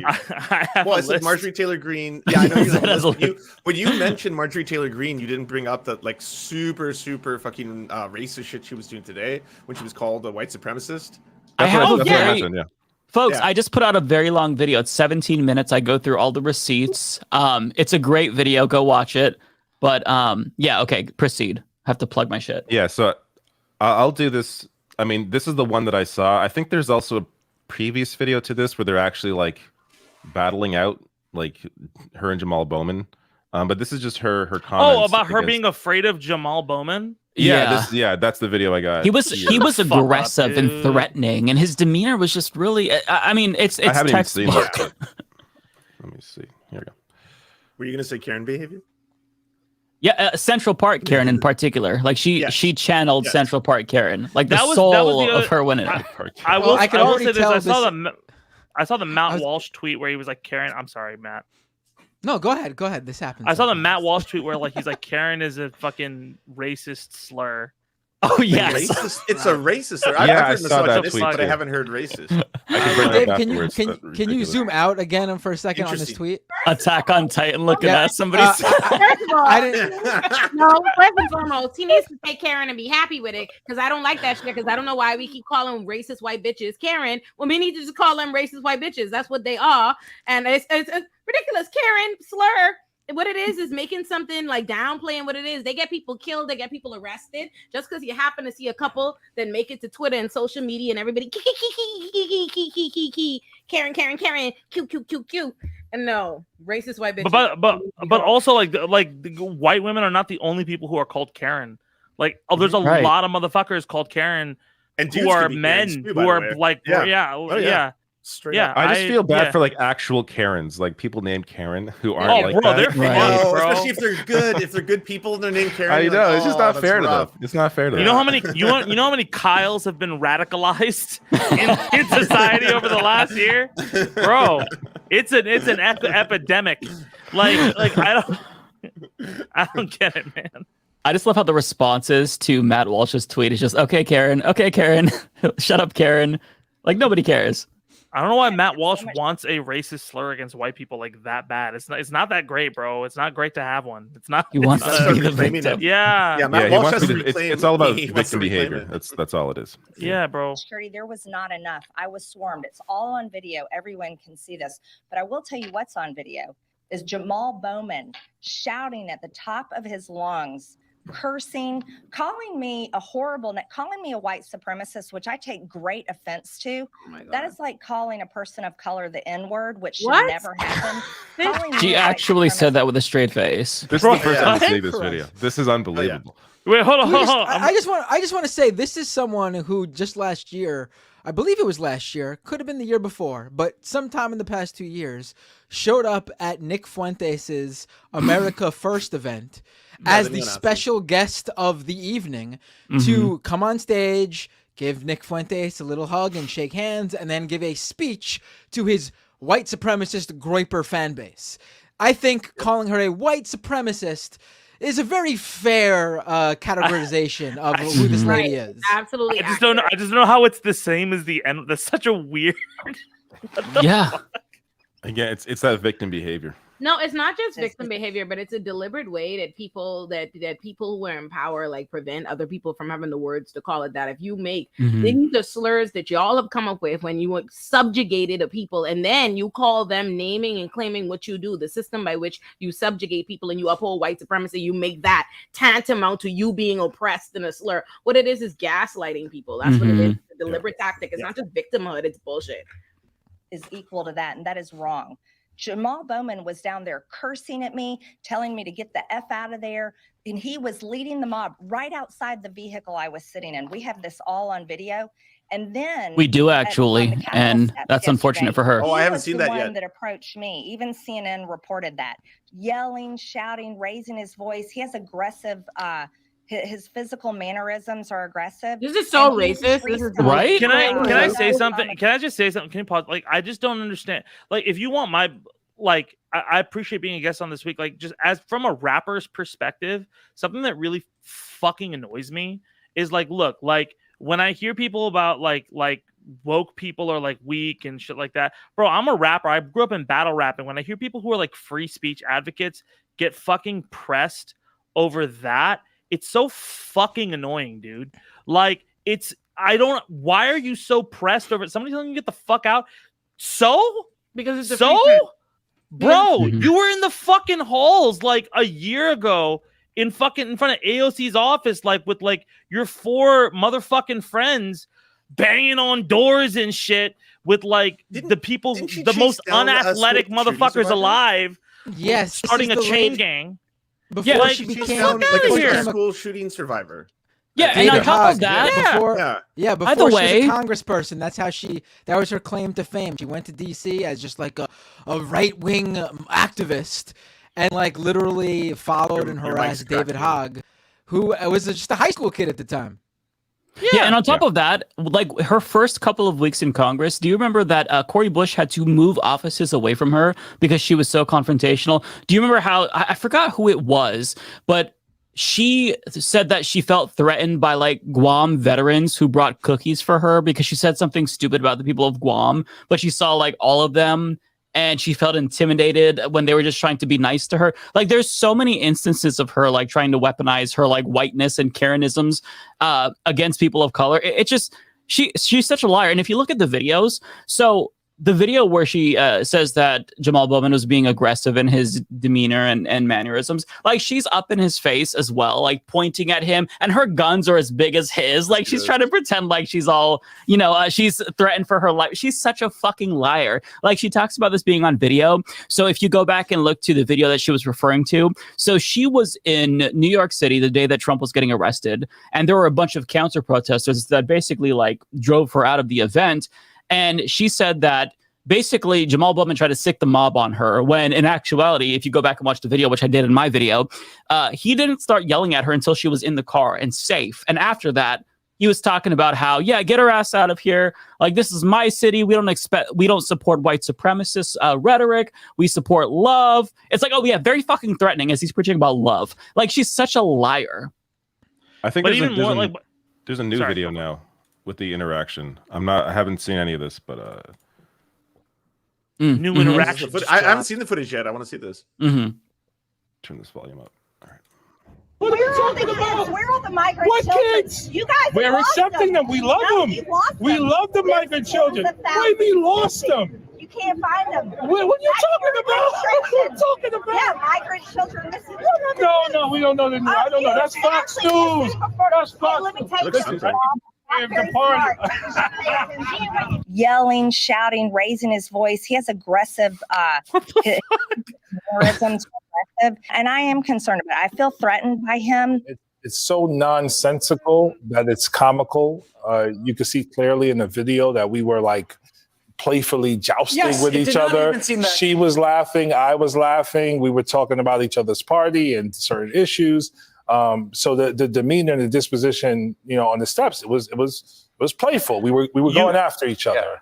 You know what I think it is? Next morning to say what she said, I mean, it's a complete 180. Number one, it's no longer comical now because now you are using historical racist tropes toward black men, menacing his mannerisms. I'm afraid that's the stuff that got Trayvon Martin killed. Tamir Rice killed, Michael Brown killed. I mean, I believe Officer Darren Smith literally talked about his presence and his strength as an excuse for killing him. And this has happened to black men historically. And so now we're in a dangerous space. And that's why I wanted to be really, really clear to reporters today how reckless and dangerous her statements were. And she should know better. I believe she knows better. This is another reason why we need to teach the accurate history of America in our schools and make sure African-American history is a part of that, because her rhetoric and her behavior in Congress outside of me, pictures with the AR-15 with the squad behind her, chasing David Hogg and stalking him as he engaged in activism around gun violence. Her rhetoric, her language, her behavior has been aggressive and intimidating since she's gotten into Congress. Now she's trying to displace it onto me. Yeah, well, I was gonna say, like, I feel like, I think it's a little worse than like just on her part, for two reasons. Number one, like, I think part of it is like maybe I do think she's just kind of an idiot in the sense that like she's trying to do a bunch of shit from a political playbook that's not working. And she doesn't understand the optics. And when the optics are explained to her, she doubles down like a fucking idiot. Right. I'm not like, she's definitely said some racist shit and she's definitely, but like, I think the entirety of it is, which I think is a little worse because she came in as this fucking firebrand. I'm saying whatever the fuck I want, and she got a rash of shit for it. And so now she's like, all right, I'm going to play by this playbook. The Democrats are a mob that storms cities and everything like that. And then you're going to turn it on a black congressman, which obviously has racial overtones. And yeah, if you were someone like Tucker Carlson or everything like that, you fucking understand that. But I don't think, and this is not me, again, I don't think she's smart enough to get that. She's fucking paddling in water that she's not doing well in. She's introducing articles of impeachment on fucking Biden. That's fucking dumb, dude. What makes like there's you no want to absolve Marjorie of intent in the way? What makes you capable? I'm not absolving. I'm not absolving. It's not absolving. For you to, can you let me talk? For you, no, go for it. Go for it. What you're saying is you're saying you believe that she is not as intelligent. She is not aware. Like she stumbled into this. This is something she's doubled down in some way. Mm-hmm. You are taking away like intent. What I think Jamal Bowman is speaking to, and what I'm about to speak to is no, she's somebody who is consistently espoused white supremacist rhetoric. She is tied to white supremacist. She does nothing but advance white supremacy. She knows what she's doing. This is something that historically has been done. This is a consistent pattern. That's why he was calling her a white supremacist before even that action. No, it's not a mistake. It's not. She's I missed. Can I rephrase? Is it okay? Mm-hmm. Okay. So I think there is a. Perhaps you should do it in rap form. That's when you're at your best. This motherfucker wants me to freestyle so bad. I think there's something that I think aside from her racism, it's important to also call out her incompetence, is what I'm trying to say. Mm-hmm. So like 100%, her perspective on it is a white supremacist perspective. Her perspective on it is 100% a racist perspective, right? The actions in which she's going towards it show incompetence, is what I'm trying to say. So like I think yes, it's important to call out like 100%. We're all calling out that she's racist. I do think also, I'm sorry if it came off that I'm like fucking absolving. Oh no, you don't have to. First of all, you don't have to apologize. No. But that's not what I wanted to do. So like I'm trying to say like she's also incompetent. I think what's frustrating, especially for me, is to watch people who are incompetent, like because that makes her. I think Tucker Carlson and people like her are very incompetent at a lot of things, and they get away with a lot because we think they're competent, Machiavellian, brilliant motherfuckers. They're racist and they're kind of stupid, and they're flailing around in an era that doesn't suit their tactics. I think that's true. I think you're right, and intellectually I agree with you in the sense of like the tactics seem so stupid because it's so inconsistent in the whole blah blah blah. But then when you think about application, what they really care about, they're not in it for like the intellectualism that we approach with it, consistency, we're approaching these things in good faith. They're just in it for where they get. You know what I mean? And right now, stupidity 100. And just being the biggest bigot has been working for them for at least the last 5-6 years. 100%. Like if you think about the game is who's the biggest bigot, who can get the most bigoted shit off? She's winning. She's doing well. She feels easy. Yeah. No, I see what you're saying. No, but I didn't want to like absolve her of the very obvious racist trope that she's doing. But I just wanted to point out career of doing that. Yeah, but like I feel like her incompetence is just so fucking because that's what they crib, right? Like the crib is like or the grift is it's like when Trump would say racist shit, oh, you have to admire how he's stoking a crowd and shit like that. And it's just like it doesn't make any sense. Like you're popular in spite of your incompetence. Yeah. Which is what's frustrating to me. Yeah, it would frustrate me about how like Trump would say something stupid and like fart on stage, and then like there'd be people who are like, "Oh, well, this is why what he did actually is genius. Like he's playing 4D chess." Yeah, it's like I don't understand. It's like somebody trying to play like again, obvious racist tropes, but also like the patina of her. Like what's hilarious to me too is like just the demeanor she has in that press conference versus every other press conference she's had, where she's all like, oh fuck everybody, blah blah, and then like he was there, he was terrifying, he was just the fake composure of that shit. And I also hate that she's got. They hide behind their stupidity as well. Yeah, 100%. No, absolutely. 100%. And when it comes to Marjorie Taylor Greene, like. I don't like how it's kind of become normalized because of how much of an extremist she is. That like, you are 100% a white supremacist. You have a long history of it. You have a history of saying all this like incredibly deeply anti-Semitic stuff, spreading anti-Semitic conspiracy theories about like the Rothschilds being responsible for the California wildfires. All of this shit. Like she had to fucking learn the Holocaust was bad by going to a Holocaust museum. Like I think it should be normalized to for the rest of the politicians to talk about what an extremist she is all the time. 100%. Zed, what's the art on your wall? I've been wondering. On my wall? Yeah, it's My Hero. It's beautiful. I fucking. Oh, okay. It's My Hero Academia. Yeah, to go. I was gonna say, you know, I what he said when he was asked, what was it on MSNBC about that confrontation? Like that's the first thing I thought too. And as someone who spars and goes on right-wing shows and does that type of thing with right-wingers, like I totally felt that sort of thing that he felt there. Like, you know, we disagree, but I thought there was this basic understanding that we were going to have this debate. Matt, and there were people upset. What? Your mic is making the people upset. Oh, is my mic messed up? I mean, I can still hear what you're saying, but it's just there's some. Did you turn your camera off to smoke? It should be working. It's one of the bingo card chips, I think. How's it? I'm not offended by weed. I live in California. It's not you because I think they make money or something. I think you two don't let them. I don't know. She has a real job too. I think it's probably okay now, but I'm not positive. My CEO them know I'm valuable. Oh, sweet.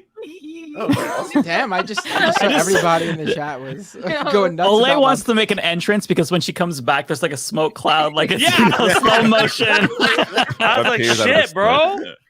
Well, you just need like some RGB lights. To your point, Bender, though, like this confrontation, like you can tell she's being just as, if not more, confrontational than Jamal Bowman is. Right. Yet she's playing victim afterwards. And if we can't even like go back and forth with these guys, even when they believe something completely, you know, different than us, that we, but if we can't have that basic back and forth engagement, where someone is then going to go ahead and fucking just make up a scenario that didn't even happen, then like none of this there's nothing left here. Like it's just so ridiculous. Like that's the one thing that like I always say, like, you know, if you have the basic decency to engage with someone who believes something different than you, then at least there's that.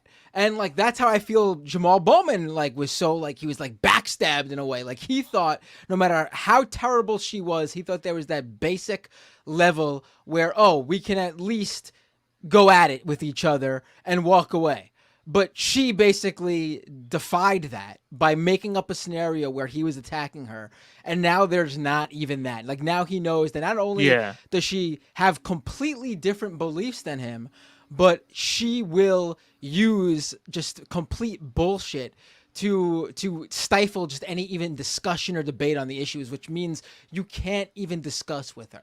Like how AOC, for example, has that bill with Matt Gaetz to stop stocks from being stock trading if you're a congressperson. Like, listen, they don't agree on anything, but they were able to find that one specific issue that they can agree on. That can never happen with Marjorie Taylor Greene because she's going to make up a fake scenario to endanger someone, really. Like, that is bullshit what she did. Yeah, she basically, here's the thing. This is why she hates Jamal Bowman so much, because he gives her a taste of her own medicine and she hates it. Like she loves to be confrontational and get up in people's faces, and he's not backing down. Like she thinks that if she could pull up this, oh my God, you know, he made me feel threatened, that he's going to back down. No, fuck you. Like you don't get to just like silence him by using your whiteness as a sort of fucking like cudgel. It's sick. And yeah, there's a really good piece in Medium written by G. Korea. It was from 2021, but it still is relevant today, that talks about this, like being a black man in America, or black in America more specifically. And like you have to be hyper aware of these things to protect yourself, even if you're just like out in public, you know, with a bunch of your friends, how that can be perceived by white people. And so like she's playing into this, and it's on, like, it's genuinely just sick. Cause I mean, Jamal Bowman is not some random person. Like Jamal Bowman is her colleague. She knows that he's not dangerous or violent. It's just sickening. If you want, we can discuss the what Ron DeSantis has signed into law. Oh my God, yeah, please. Let me share this. He went on an anti-LGBTQ plus bill signing marathon yesterday. So Alejandra Caraballo tweets out, Ron DeSantis just legalized the kidnapping of trans kids by unaffirming parents. They could take them from safe states to Florida and get emergency jurisdiction for custody. What? And this is not like hyperbole. You can read through the piece. Whoa. Can you scroll down a little bit? Oh, sorry. I meant to change the tab, actually. But yeah, that's the headline. Let me show you the piece here. So I'll just read this paragraph here. The new law will allow the state to take custody of a child if they have been subjected to or are threatened with being subjected to gender-affirming care, which includes puberty blockers and hormone replacement therapy, which, by the way, has been used for decades. Florida courts could modify custody agreements from a different state if the minor is likely to receive gender-affirming care in that second state. The text refers to gender-affirming care as sex reassignment prescriptions or procedures and qualifies this care as a form of physical harm. Okay, so you guys remember how I said I was like involved in esports and shit like that, right? Mm-hmm. So there is a major I work in fighting games. There's a major fighting game tournament. This is like there's a point to the story called CEO. It's called Community Effort Orlando. One of the biggest, events in that state for that medium, and it's going to become bigger this year because of all the money coming into Capcom. And like you have people flying out from all over the world, from Japan, from fucking Pakistan, from New York, from everywhere. People come to Daytona to go to this event. And over the last 2 months, it's been very clear. People have been saying, look, y'all got to move this event because the venue is becoming increasingly dangerous to go to.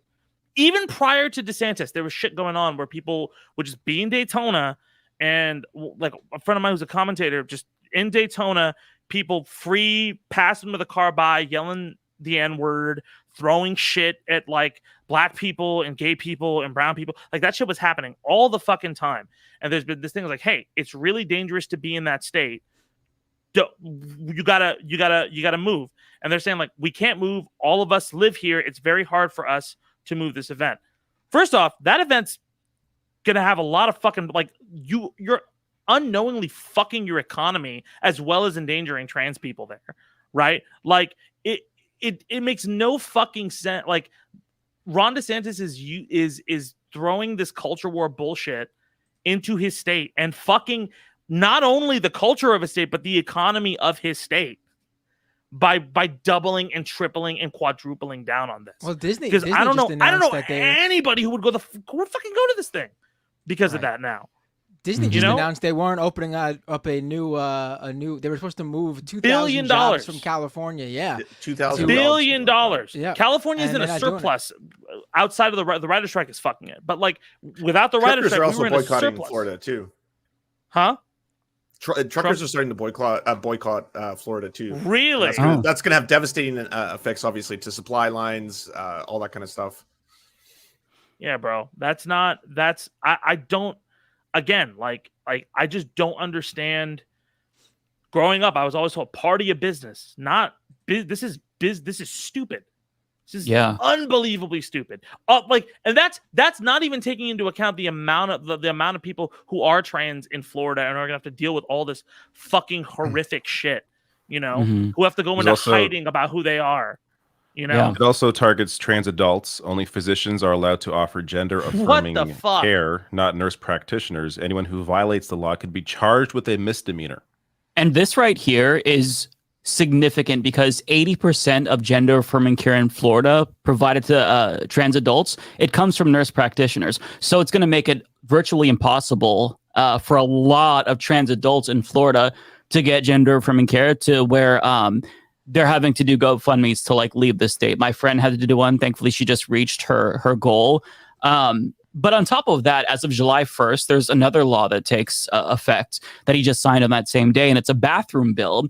And basically what that does is it literally legalizes discrimination against trans people. So like if you're a trans person and you walk into a bathroom and a cis person asks you to leave and you don't leave, then you are criminally trespassing there. And that can go, I think the penalty is like a $4,000 fine and a year in prison. So there's a lot. Also, there's a drag ban, and it's not necessarily an outright ban. It's an indirect ban. So that way you can strip away the liquor licenses from businesses if they host drag shows. So this has led to pride parades being canceled already. Like what he did yesterday was like a huge, it was a massive step towards just like straight up criminalizing trans existence in the state. And now Texas is even a safer state than Florida. Like literally, that's how bad it's gotten. Oh, it's been seeming like it is crazy in so many ways how Florida has been basically outdoing even the reddest states you could think of. Like Florida is now, red state #1. Even Texas can't keep up.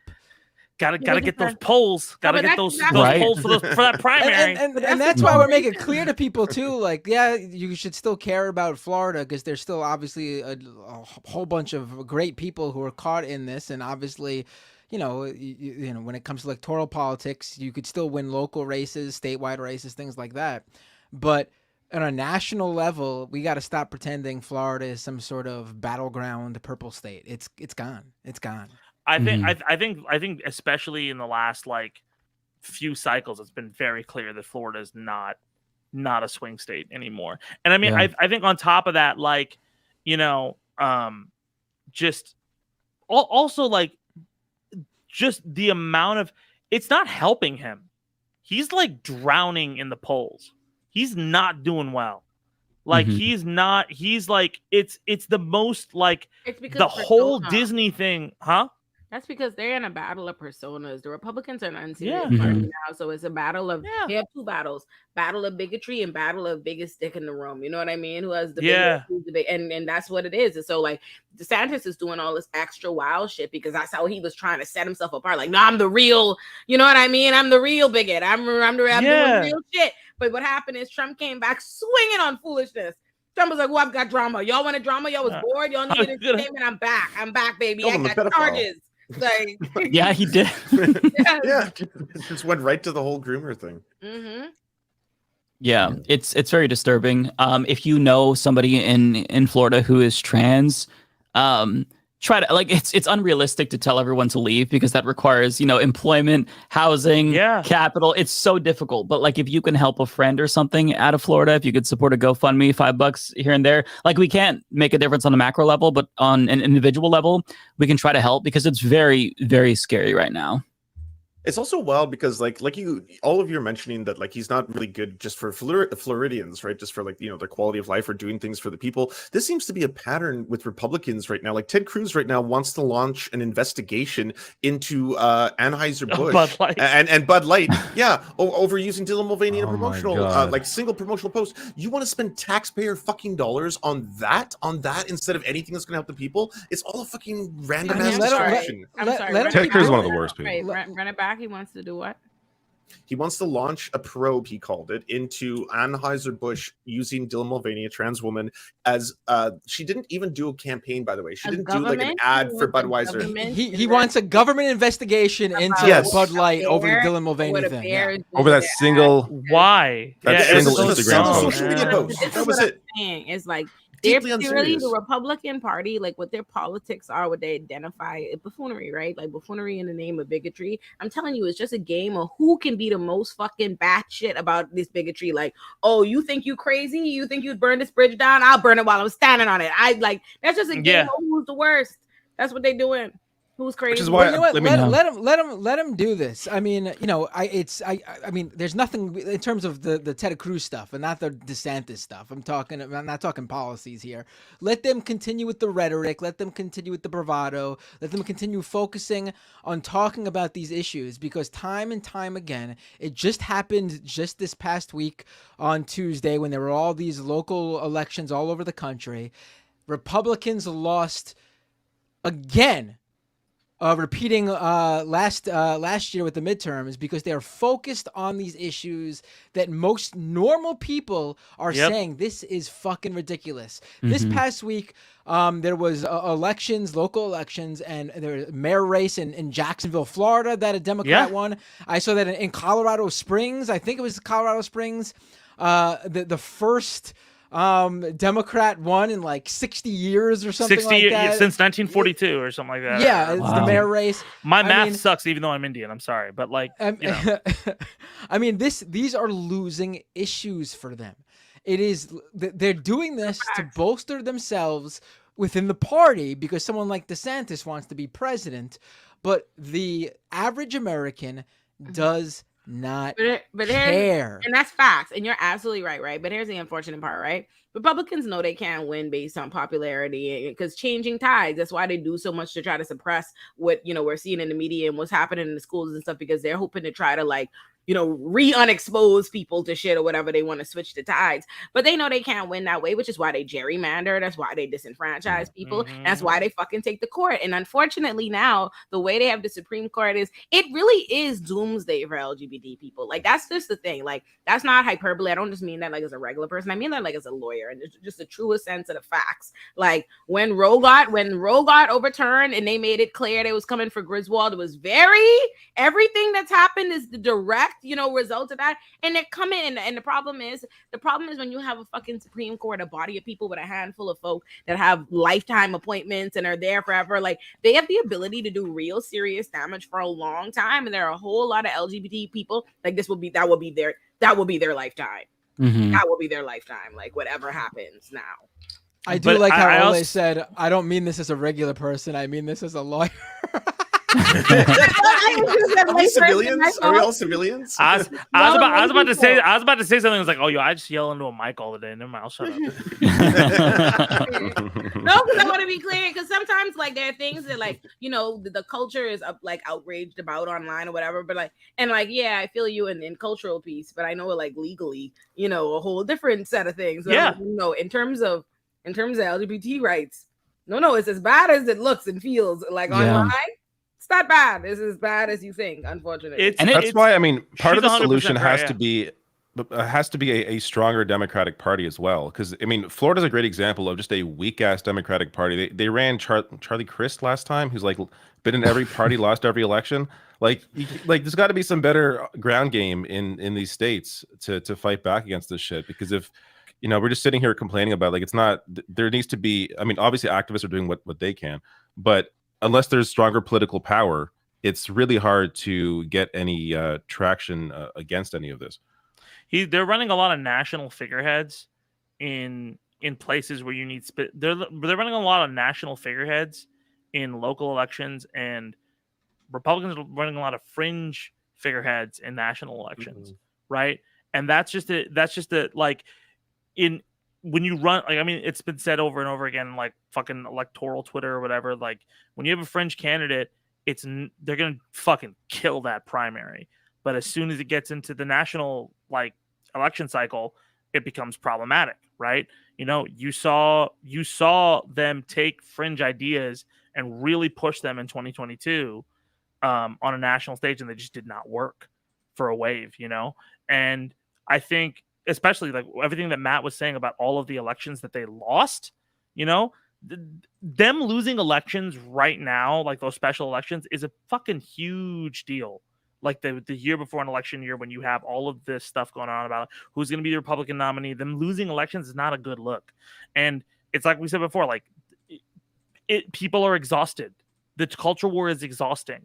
Nobody wants to be fucking worrying. Nobody wants to have to watch their trans friends have to go through all this shit, right? And nobody wants to actively be involved in politics. I'm forced to be involved in it because of my skin color and what exists around us, right? Nobody's like fucking raring to go. Like nobody wanted to be involved in their ASB elections, but if your ASB in high school was like, well, black people can't use the water fountain, then yeah, you're gonna be fucking involved in that side of things. It's I don't know, man. It's tiring a lot of people out, and I think it's gonna backfire on a lot of Republicans because of it.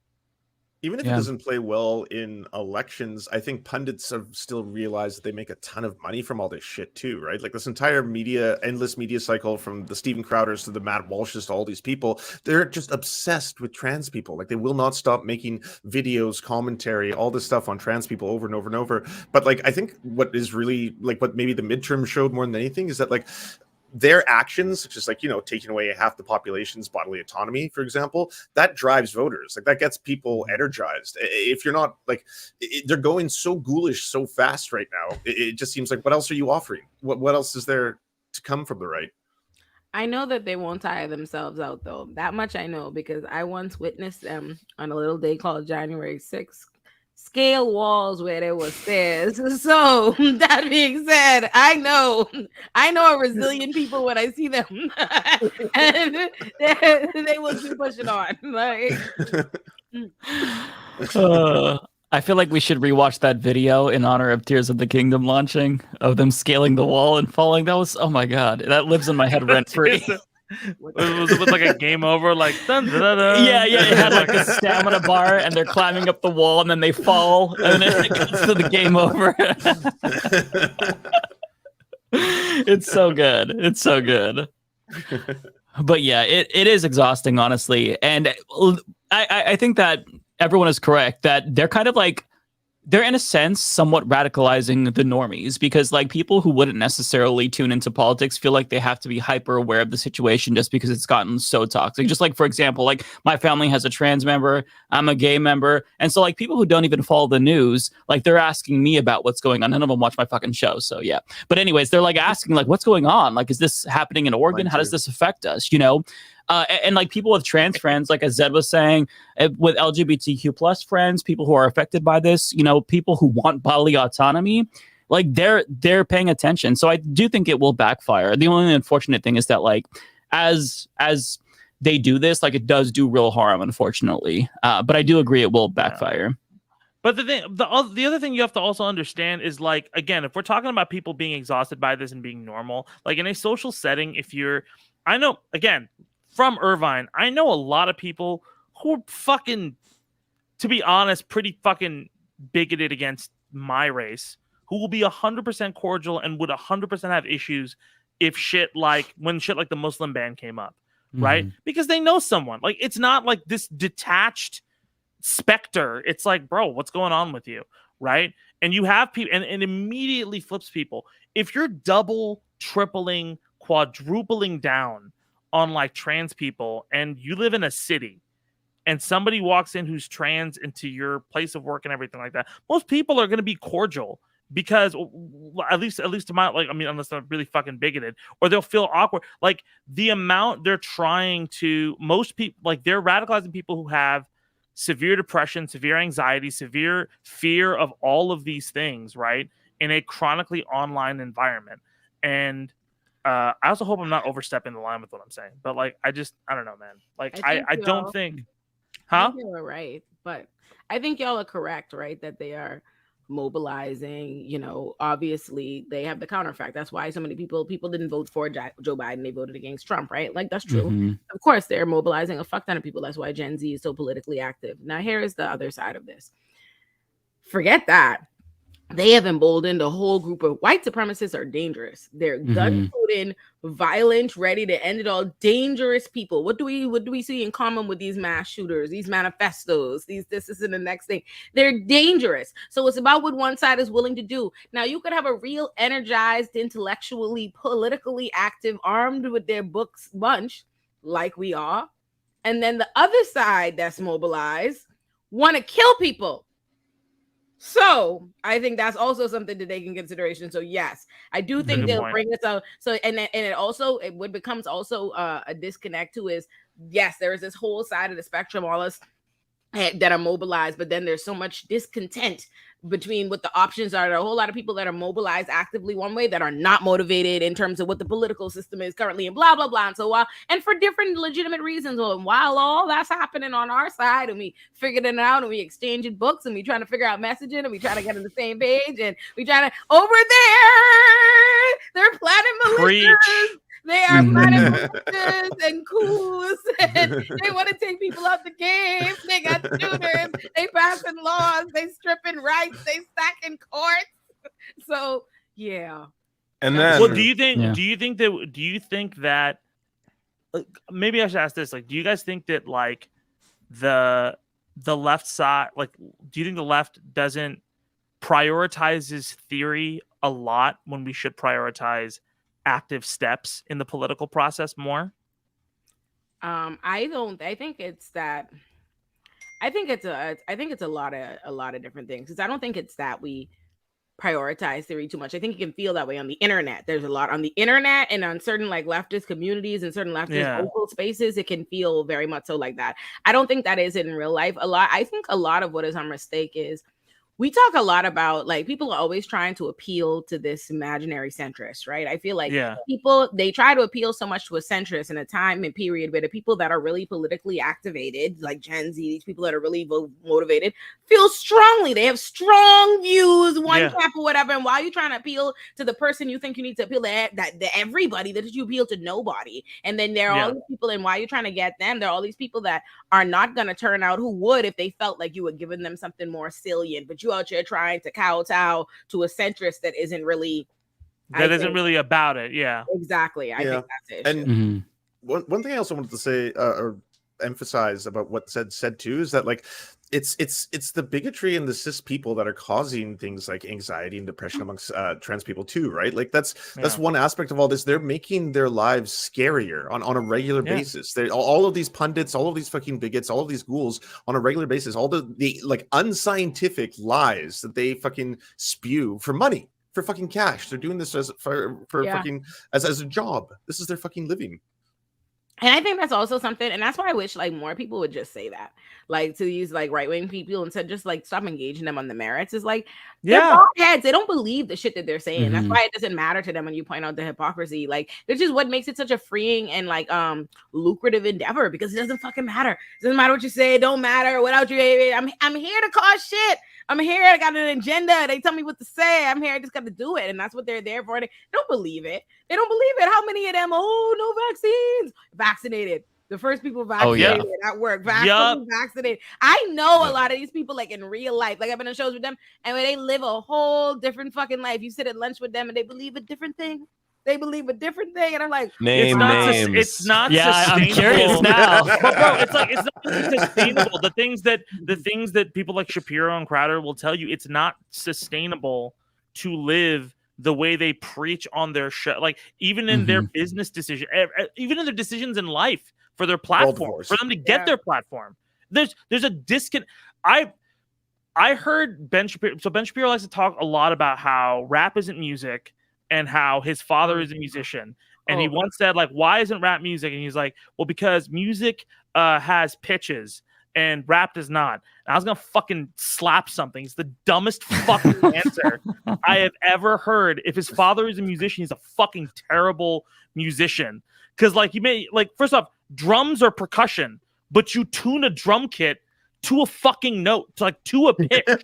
And if you're that fucking dumb and you're gonna say that, like, this isn't like a logic profit, like, it's just an objectively wrong, like, mathematical fucking fact that's like, what are you fucking doing? They just be saying shit. Bro. Well, to be fair, like, Ben Shapiro is somebody who thinks that dry P word is his wife being pleasured. So, I mean, his opinions on everything else, take it with a grain of salt. Notice how there's no successful dumbass leftists, but everyone on the right is a dumbass. And it's because of the money behind them. Like, Ben Shapiro can say all the dumb shit he wants, and he's never going to lose an audience because he has the money behind. Like, meanwhile, if you have someone on the left that says something like just dumb over and over and over again, there's a lot of money on the right. They're going to lose people, right? It's because it's easy to be on the right. You don't have to fact check. And I'm being like, that sounds like a joke, but I'm being very very serious in a very serious way. Like, everything I write, like, as a black person, for you to write. It has to be an op-ed, the most cited, factually checked fucking op-ed. Every fucking word has to be. They will not let you say your opinion. Everything has to be cited to death. Meanwhile, they just on the right saying whatever the fuck. They're like, oh, pigs gave us COVID. Everybody's shaking. That's why the president is a robot. The election was stolen. But it's that's their entertainment industry. Do you understand? Yeah. Like it's 100% an entertainment. Like the same mechanisms that run like right-wing media run like Hollywood and all of these other things. Like you need the same. Like somebody could lose their job right now during the writer's strike doing social media and make fucking all that money back doing something for a right-wing candidate that they fucking hate. Because it's very easy, not that they're going to do that, but I'm saying like the same mechanisms run that. They wanted to create an alternate entertainment sphere for that to work. And I think we all know that. I think the other thing about it is that it's an underserved community. I mean, like we all know, like Fox News is the number one television channel, like period, point blank. But saying you're the number one television channel in the age of streaming and fucking YouTube and content is not saying like it's not boding well for the future of your when everybody is transitioning. Even fucking Tucker, when he was like fucking leaving Fox News, was like, I would rather put this on YouTube. I would rather put this here. I would rather put this here because there's no digital presence.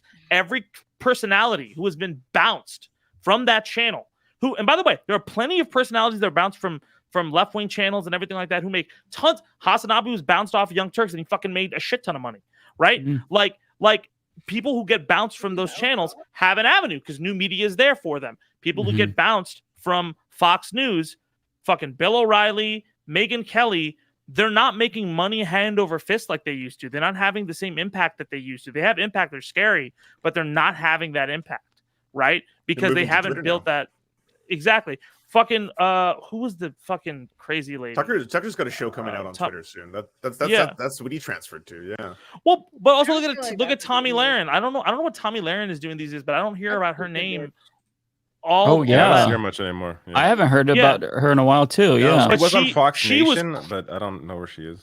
But that's the thing. She was crushing. She was crushing online. She was crushing. She was like, remember that whole fucking like the Gary V, like we're all getting on Instagram, we're all building content, like fucking she was ahead of that. She had merch, she got off the Blaze, she's like, I'm not going Glenn Beck shit anymore, and then she got offered a contract on Fox Nation and she disappeared into the ether, and we haven't fucking heard from her, you know, like because the ecosystem is not built for that. That's a really good point. Yeah, because I can't remember. Yeah, what happened to her at the end? Tell me the running back said. You spinning. Tell me that again. What happened in the end? What happened to her in the end? She had merch. She had she left the Blaze. She's like, I'm not on Glenn Beck shit anymore. And then she went to Fox Nation and she just disappeared into the ether. It's fucking nothing. Because no one watches Fox Nation. She tried to. But like that's the thing. She tried to. Your audience is too old. They're not online. Like that's the thing. I think that's they're just not there. A lot of people make like they want to switch over. A lot of these shows, like what are the views? These networks, like you'll be shocked. Like people don't watch the fucking news and mainstream TV and all these things. Like a lot of these shows, these online, like that's where are getting way more views than these networks and stuff are getting. And so people will go and instead of building up their own like, you know, their social media, their actual platform and their own thing, they rush to go on one of these places and then it kills them after a while when those places because those places also don't have a realistic expectation of what kind of like what you can bring, because the reality is a lot of these platforms are siloed. You could have these kind of followers on Twitter, but that does not mean you're going to get them on YouTube immediately.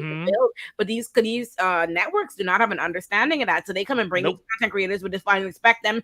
They give you this money or whatever, this deal based on that the understanding, the expectation you're going to bring exactly the following you had online, and when it isn't that, they dump them, and now you're fucked. You didn't have the momentum of your own platform. Ciao. Can I say one thing? I worked at before I got on the Phillips show, I was fucking broke at the beginning of the year, and then I got a job at Apple Music doing social media. I was super fucking hype about it, and I got to do social media for a lot of crazy people. And one thing you learn about social media marketing versus TV marketing is if you work in TV marketing, you have to pray you fucking make up the numbers well enough, because there's no attributable metrics in TV marketing for conversions. So motherfuckers, like, still right now are spending shit tons of money on advertising on Fox and everything like that and losing it. Here's another fun fact. You know, the other platform, digital platform, where people are spending a ton of fucking money and just fucking losing it? Twitter. Twitter is like a negative ROI platform for everyone. Look at Binder light up right now. He's like, this is my channel. I've heard this shit, motherfuckers. I'm ready to pop off. I've heard the same thing. Yeah, I mean, with TV, my name. Dude, sorry, can I say one thing, Matt? No, go ahead. No, please, go ahead. Bro, okay. Do you remember when Elon, I'm not going to name names. Do you remember when Elon was like, hey, Apple is boycotting Twitter because of blah, blah, blah, blah, blah. Okay? All right. I am not confirming or denying that I was in a conversation, but I will say that if Apple doesn't want to use Twitter, it's because it doesn't fucking make them any money, and they fucking hate doing it. And everybody in social media, it is an open secret that Twitter fucking sucks. And everybody, not only at Apple, but a ton of fucking companies, unless you're fucking Wendy's, is like, yo, why don't we just put our money in TikTok? Because it makes us twice as much. And then when TikTok gets banned, we'll put our money in Instagram. It's not that you're doing culture war ribbing bullshit, sure, but like, you just don't make money. Nobody wants to fucking buy a product from a tweet. People will buy a product from TikTok. People want to know about your personality from a tweet. If you work in video games or in politics or in news, fucking Twitter is your bread and butter. But if you work in music, if you work in food, if you work in any of the commodities industries in America and you're advertising on Twitter, just burn your fucking money and tweet normally. Like, it doesn't make any. I'm sorry. I'm fucking. No, I mean, I've heard all these. I've heard all these same things. There's absolutely, and it's great to hear it from someone obviously who has that background. I've heard all these may or may not have that background. May or may not. Well, may or may not have been in that meeting. All right, yes. right. Yeah. But I mean, listen, with like you said, with TV, there's no conversion metrics. You can't tell, that this many people bought this product from this specific commercial spot. A lot of them just do it for the brand value of, this commercial playing during this really big show, and that means something to them, even if they can't make the comparison to it equaled this many sales. But the same thing's not the case with online advertising. You can actually tell where the conversions come from and how you're getting your money, and Twitter has historically been a really bad place for that for most advertisers.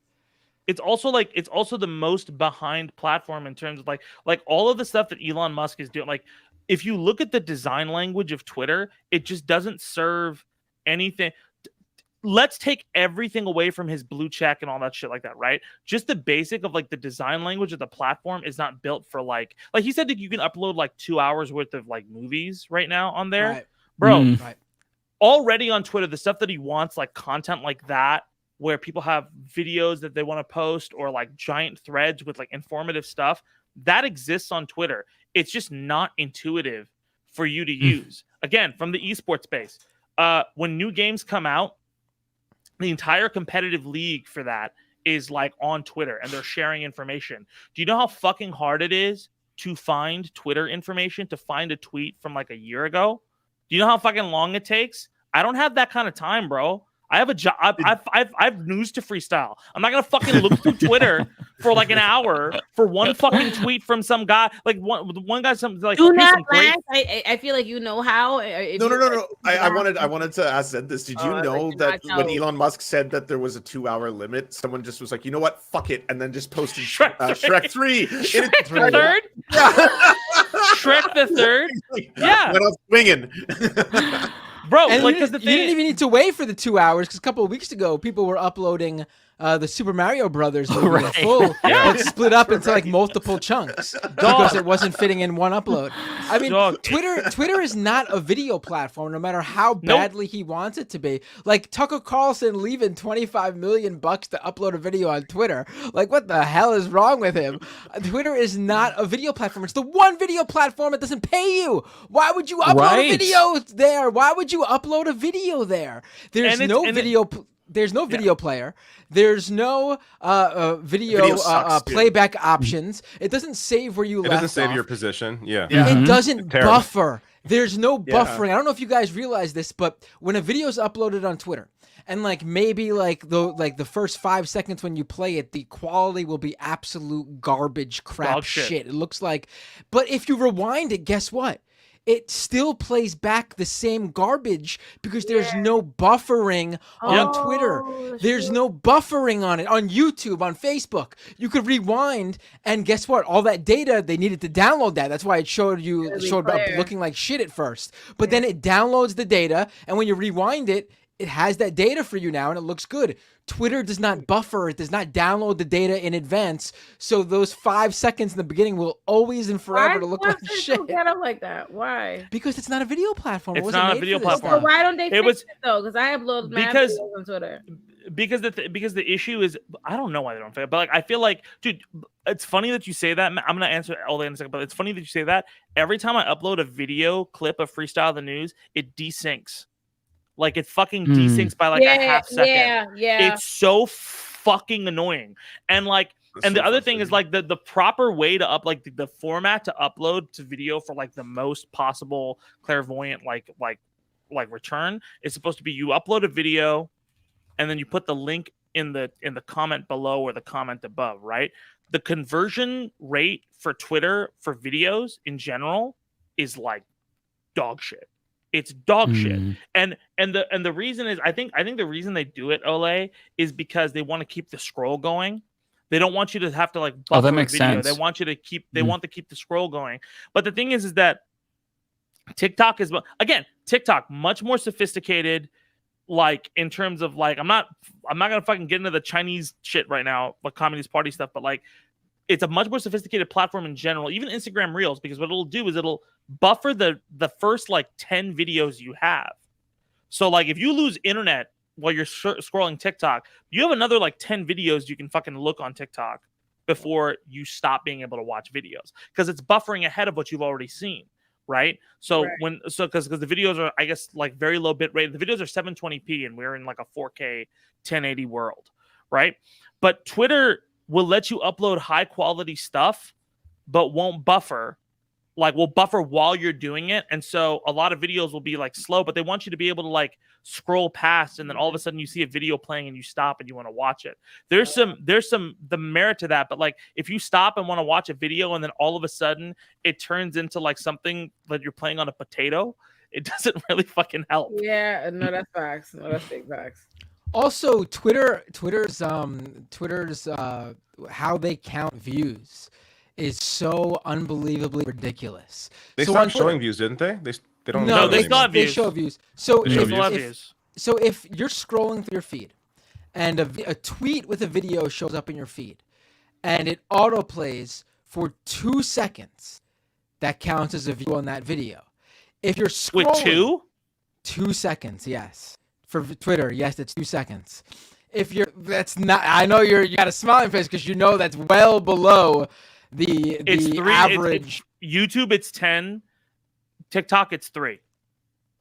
And TikTok is specifically short form video, where YouTube, Twitter, not necessarily. Like that sounds ridiculous, but 3 to 2 is like a huge fucking differential in terms of like counting a view. But wait, there's more.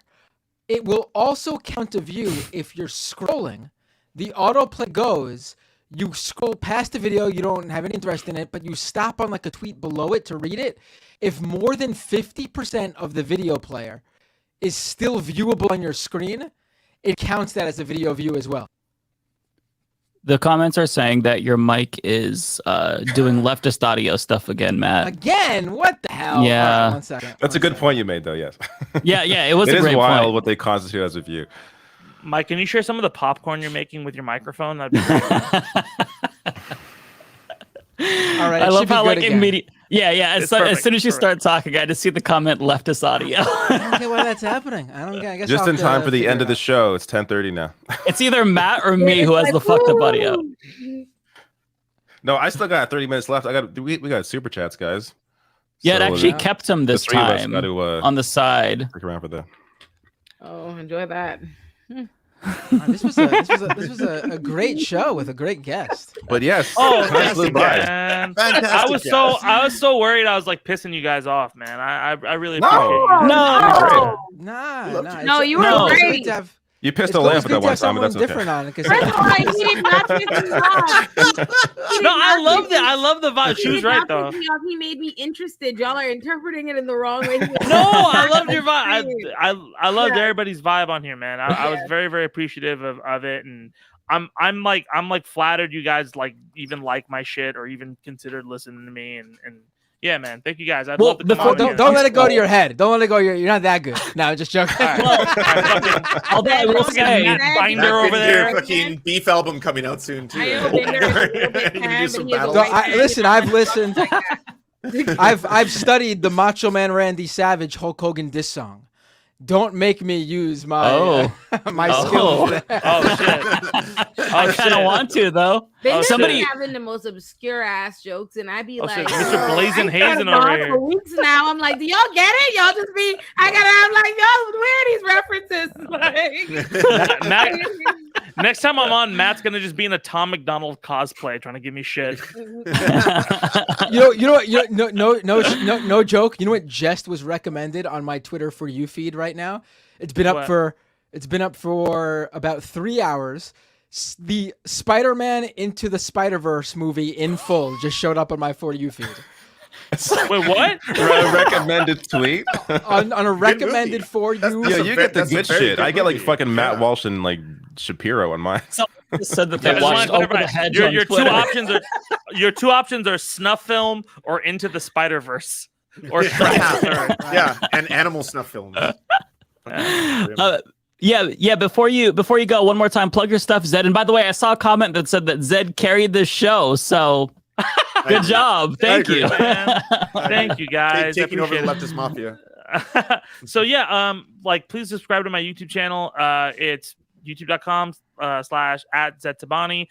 One thing that I do want to plug, if you guys are down to really come through on Saturday, we have this thing called Too Soon Crew, which is kind of like my Patreon kind of thing, right? So we have a bunch of merch and everything like there, and we promised to do extra videos, and the thing we're doing every month is a live show, like with me and other musical guests, and we do a Q&A where we talk about like news and shit like that. So that Saturday is our first version of that, and we have Mega Ran, who's like a fucking incredible, Serfs knows him, like Lance knows him. He's like, it's fucking incredible artist. He's amazing. Really, he's fucking great, dude. And we both rap about video games. We both talk a lot about like politics and intersectionality and all that kind of stuff. So it's gonna be like sets around that. So that's gonna be dope. The first month of that Patreon thing is like free. So if you guys want to just fucking check out what like a fucking live show is like and get free % off merch and shit, just sign up for that at toosooncrew.com. And you can just come watch us fucking do a show. And if you want to stick around, you can. If not, you can be like, oh yeah, that's me on a fucking stool because I couldn't on a fucking step ladder because if you didn't have a stool and I had to record my thing that day. So yeah, and I have the fucking my shoes look like those big red fucking like Astro boot. You know those like Astro Boy shoes they released like a fucking couple weeks ago and people get their oh yeah. feet out of yeah, that's not that, but it looks like it. And so yeah, if you guys are down to come through, it'd be great. You'll get to hear some of my other music. But yeah. Hit me up on YouTube. Hit me up on Spotify and everything like that. And yeah, man, this week's episode is gonna be really fun. I'm fucking really excited for it. And hopefully next week we're gonna start doing more than one freestyle of the news a week. So there'll be like a daily freestyle of the news, like 2 days of the week, and it'll be exhausting, but it'll be really really fun. And so. Yeah, man, I'm just flattered, awesome. Man. I'm just flattered you guys like it, dude. It's weird to be like a liked rapper. It's weird. It's good to be a video game rapper, but like for my political stuff it's really flattering, man. So thank you guys so much. Nice. You're so wholesome. Thank you for coming on. I know, right? Thank you. Wholesome content. Yeah. Yeah. All right. I talk a lot of shit. When people fucking say shit to me, I talk a lot of shit. So I'm wholesome now, but you just wait. not subtle threats. No, not to you. Not to you. Got a lot of blue checks. A lot of blue checks. Yeah. Oh god. Yeah. Yeah. Sorry about that. Right? No, Yeah. don't worry about it. Enjoy I don't care. I don't care. I'm a salaried rapper. What the fuck are they gonna do? Like, I won, dude. Like, what the fuck? That's true. Oh, Fuck, that's the best possible outlook. Yeah. Fucking Okay, You just got the cash sitting on the table. You just have cash light on the Fuck table. Anyway. All right. All right, guys. Bye, y'all. All right, bye, Bye, y'all. everybody. Love y'all. Thank you for having me, man. Yeah, thank you. Thank you. Yeah. All right, we're not going All right. anywhere, folks, because we No, got super chats. We're Super stuck chats here. with the Beardy Bros. Although I feel like I don't get super chats. Should I still be here? It feels normal to be here. I just want to say, Actually, I really, saw some questions that were geared towards both of us, Mike. So. Oh, okay. really quick though, our guest today has more YouTube subscribers than I do. So subscribe please to go Matt Binder, YouTube. people. Come on now. Yeah. I'm literally less than 100 subscribers away from 30,000. Can we get Come me on, to the folks. round, beautiful 30,000 number tonight? YouTube.com/Matt Binder. Yeah, You can do it. that's right. Subscribe Let's immediately. Let's do it. I got there's some debates I did this week. One with Doug Lane about the Twitter files, which was crazy, and then an even crazier one with Bad Wait, he was Empanada. defending the Twitter files? Yes, he's a Who's- big Taibbi guy now. Doug Lane. Doug I don't Lane, formerly of I feel like I haven't seen him since Zero like, Books. Yeah, I feel like I haven't Oh, watched his Zero stuff for a Books. couple years. Oh, okay. So that's Formerly of Zero Books. He's not there anymore. I Okay. suspect probably because his politics, but he's not there anymore. Okay. It's okay. Hmm. I mean, I'll I have to want to check ask if that he's out. getting paid. Like, I don't understand how people who are otherwise intelligent fall down that dumbass shit. But Yeah, that's the thing. Like, Yeah. I feel like he's like a legit guy and he's Yeah. smart, but that's you know, bizarre to me. it's propaganda, man. It gets everybody. Mhm. Yeah. All right. First super chat here. They are working today. Look at this. Thoughts on Alberta Premier breach of Conflict of Interest Act by interfering with the ongoing trial of a COVID convoy protester by calling him and the Ministry of Justice and the Attorney General to discuss his case. So this is a very I have a lot to say about this. No. yeah. Mike, you go first. So the only, I mean, I'm on and off with Canadian politics. I don't follow a lot of what happens in Alberta. I did listen to Canadaland had a really good breakdown on this, but I listened to that like a month ago. I haven't followed this closely. I just hope the NDP candidate wins, even though Rachel Notley isn't the greatest NDP candidate. But in terms of the alternative here, let's hope this is the end of this Alberta premier. But we're gonna have to see. This is, I believe, for you, Binder. Oh, is it? Let me see. Behinder. Oh, Behinder. In honor of your quote unquote debate with Bad and Pinata. Yeah, that was something else. Everyone should go check that one out too. That was. I watched a little bit of it. It was a little bit spicy.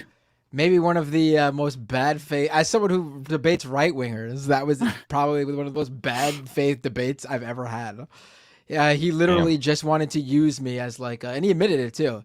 He wanted to just use me as like a, I don't even know what word I'm looking for. As like a platform, a fill-in for like just like this like fake American that he thought I was, that I wasn't. Like he just tried to like portray me as something, it's like a made up person in his mind. It was very weird. Weirdos.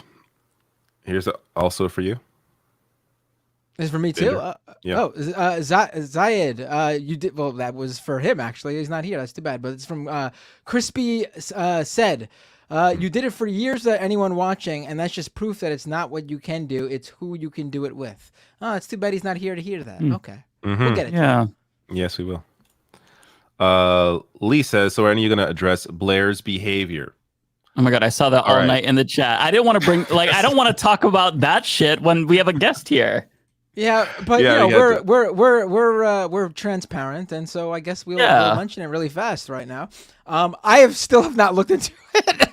Okay, well there you go. I watched a few videos. I watched Blair's video. I watched a couple responses. So look, let's be clear here. It's bad. I don't know. Well, I don't know her apart from this show. Just so we're all under that understanding. I don't think it looks good for her. She's been gone for a couple weeks, so we're gonna have to see what the hell goes on with the rest of this. But yeah, I don't think it looks good. Yeah, and that's someone my impression from what I've seen. Can I also? I just want to say real quick. There was a lot of people who were like mad that we haven't addressed it.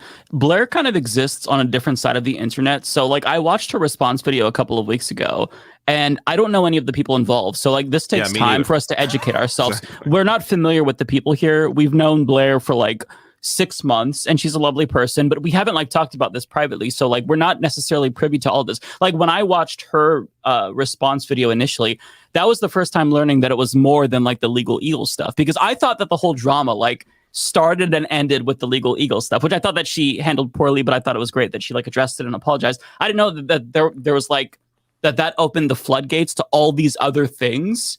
And so she responded to all of these folks and then they responded as well.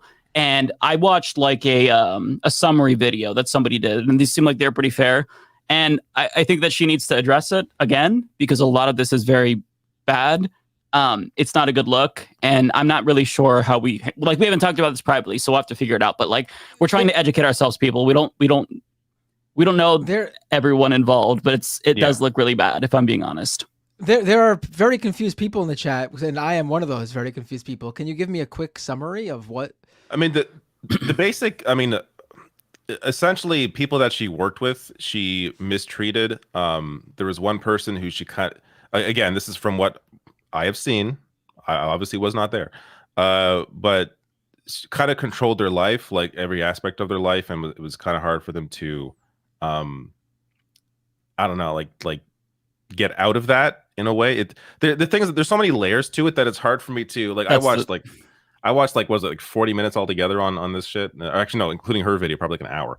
And it's not like, so generally like deep as hell. Yeah. Generally I care more about like what people output in terms of what they present. Like there was an allegation of a plagiary. She addressed that and that's not true. So there are things that weren't true that were claims. But essentially there's like 4 people who worked with her who aren't even friends, those 4 people, and it's 4 versus 1.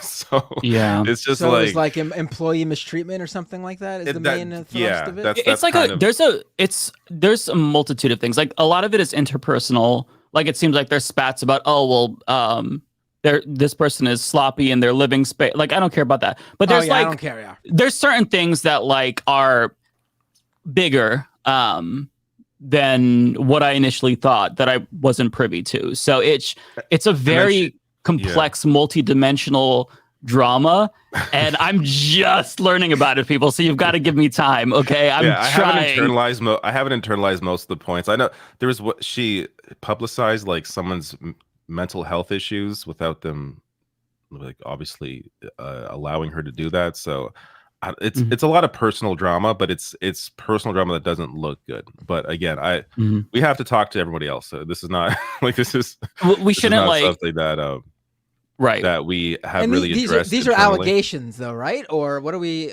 Has I mean, there's allegations and like there's allegations and evidence. I mean, that's all I was gonna say. Like I can't remember the name of the guy. He did a response video that basically kind of like. He brought receipts to things that she alleged in her video. And like based on his perspective, it looks like she misrepresented him. So it's a lot. Okay. It's overwhelming. And I'm trying to, I think she's going to have to address this again if she's going to be able to get over this. Like there's a lot there. Yeah. The click. That's what I was referring to. Yeah. All right. No, I'm glad we talked this through right now because there are a lot of people who've been asking in our chat for weeks now, and I think, we do that. We owe it to our audience to talk about these things. I don't think Blair would hear this and think we're being unfair just talking about it. And I guess we'll figure things out. Yeah, and let me just say as well, I feel really bad for the mods because some of the mods were like, hey, they want to know if you want to address this, and I've been telling the mods like. I am trying to figure out like what's happening because I thought that it was just like over, but it's not. So please don't like lambast the mods for us not addressing it or whatever because the mods are trying their best. I just assumed because of, she's a pretty big YouTuber who's not like a straight up politics YouTuber, and there's a whole like world of like parasocial relationships and drama when it comes to those YouTubers. I just assumed there was some sort of YouTuber drama, and that type of stuff I have zero. Yeah, less than zero interest in. Yep. That's why I didn't watch any of these videos, or that's why I didn't get into any of this stuff until like this past week, because I just saw comment after comment, like, oh my god, fine, I'll like look at this boring ass shit. It's like it got so big that we couldn't really like ignore it, because it's like, for me, I automatically dismiss it because I don't even follow drama that goes on in our circles a lot of the time. But like, I have to learn about people I've never heard about. That's true. That's true. To be fair, and there's just like there's so much bad faith shit that has been thrown at people like over the. It's just so it's easy to just be like, all right, whatever. Right. But because I'm not in that world, it's hard to even know how big something really is, because I don't have any context. I don't follow anybody in that world. It's completely foreign to me. So it's just like people were throwing like names out there like the Click, Bad Milk. Like I'm supposed to know what any of that means. Yeah, I don't know these people. I don't know those people. I don't know. I've never heard of Sad Milk until this whole drama started, and I've got to say that's like the worst. Like, I thought Humanist Report was a bad name for a podcast. Sad Milk is by far the worst name ever, and I heard it, and I'm like, oh my god, I hate all these people for that name. Blair too. No, I'm just kidding. Like I saw recently like someone Ole's in the same boat as us, okay? Yeah, the exact same boat. Don't put this on Ole. I don't think, except for Lance, I don't think any of us really were familiar with Illuminati's channel, her work generally, until she came on Leftist Mafia. Yeah, no, I know it. If you go back to the very first episode, the election stream, kind of like episode 0 of Leftist Mafia, we were meeting Blair for the first time, and I wasn't even on when Blair was on. I missed her completely. No, you were. She was still there. You sure? I'm pretty sure. I met her first time on the first episode of this. Maybe I'm wrong. Yeah, because she was there for the whole stream. I'm pretty sure. But like, she's been nothing but pleasant to us. So I mean, there's going to be that bias there, right? Because it's like, I've known her and she's been nothing but lovely to me. So it's like, is this just more drama and noise online, or is it something bigger? And yeah, it's a lot, people, and we're trying. So please give us like, we're doing our best here. Yeah. Also, people could change, and yes, absolutely. Like this is whatever stuff decision that happened apparently like years ago, at least a couple years ago. So actually, well, one's like more recent, so maybe not. But it's hard. Again, I feel bad even saying too much without her addressing the new stuff. That's the thing, yeah. Like it's hard to even know. Here's a good question for me and you, Mike. How far into Zelda Tears of the Kingdom are you all? Is it better than you thought it would be? So how many hours have you played? Like, no spoilers here. I'm like, actually hurt that you wouldn't ask me this question as well. What an assumption. Are you playing it? Wow. No. You didn't. We talked about this last week. You didn't say shit. So I have all but 2 of the towers unlocked for the overworld map. Where do you find this time? I mean, to be fair, I haven't really played the main story a lot. Like, as soon as I got my glider, exploring a lot. I've literally just been exploring, and so like I haven't even done the main game yet. I just got my the dungeons. No, not a single one. Oh, okay. So I'm just like, I'll go here and then I'll get sidetracked, go there. I just got the final ability for the arm. I don't want to spoil it. No, don't spoil it because I don't know what it is. Yeah, I don't. I'm just getting started. It's honestly life-changing. Just getting started. You unlock the whole map. I'm loving it. I maybe like I probably got maybe like 10 hours into it so far, maybe 15 hours, but I got it like all the way to the end of a dungeon, and then I can't beat the boss because I'm way too weak. I think this is one that you're supposed to get further in, so I dipped out of there. But you can always like transport back and go and fight the boss. So I'm in some other dungeon now on the other side of the map, but it has exceeded my expectations. I mean, I knew I would like it, but I think I forgot how much Breath of the Wild grabbed me. So this one grabbed me just as much, actually more so, because of all the amazing new mechanics in it. And it's such a fantastic game. And I'll just say this might be a hot take, but I think it's better than Elden Ring, just in terms of how big the map is. You can't, like, you can set like an objective, but you're going to get sidetracked and then sidetracked 10 more times. There's just so much to do. It's overwhelming, but it's so much fun. For me, it's like a friendlier Elden Ring, because Elden Ring like kicks your ass. This game For can kick your sure. ass too, but it's because of its presentation. It doesn't feel as daunting as Elden Ring did to me. Mhm. But That's yeah, fair. it's so damn good. Mhm. Only Lee 40 is really subs. on this shit. By the way, only 40 subs away from 30,000. Let's do this Oh, come tonight on this on. stream. Let's do this. Come on. Lee, I'm coping YouTube.com/Matt hard. Vineyard. I'm coping hard, Lee. Yeah. What if this whole thing is like one person just commenting under different names? Like, talk about Blair, talk about Blair. Talk Well, about Blair. I think that's the same person. This is AOC's alt, It isn't it? is. Look, This is the same person. Yeah. Hilarious. This is for you, Bender.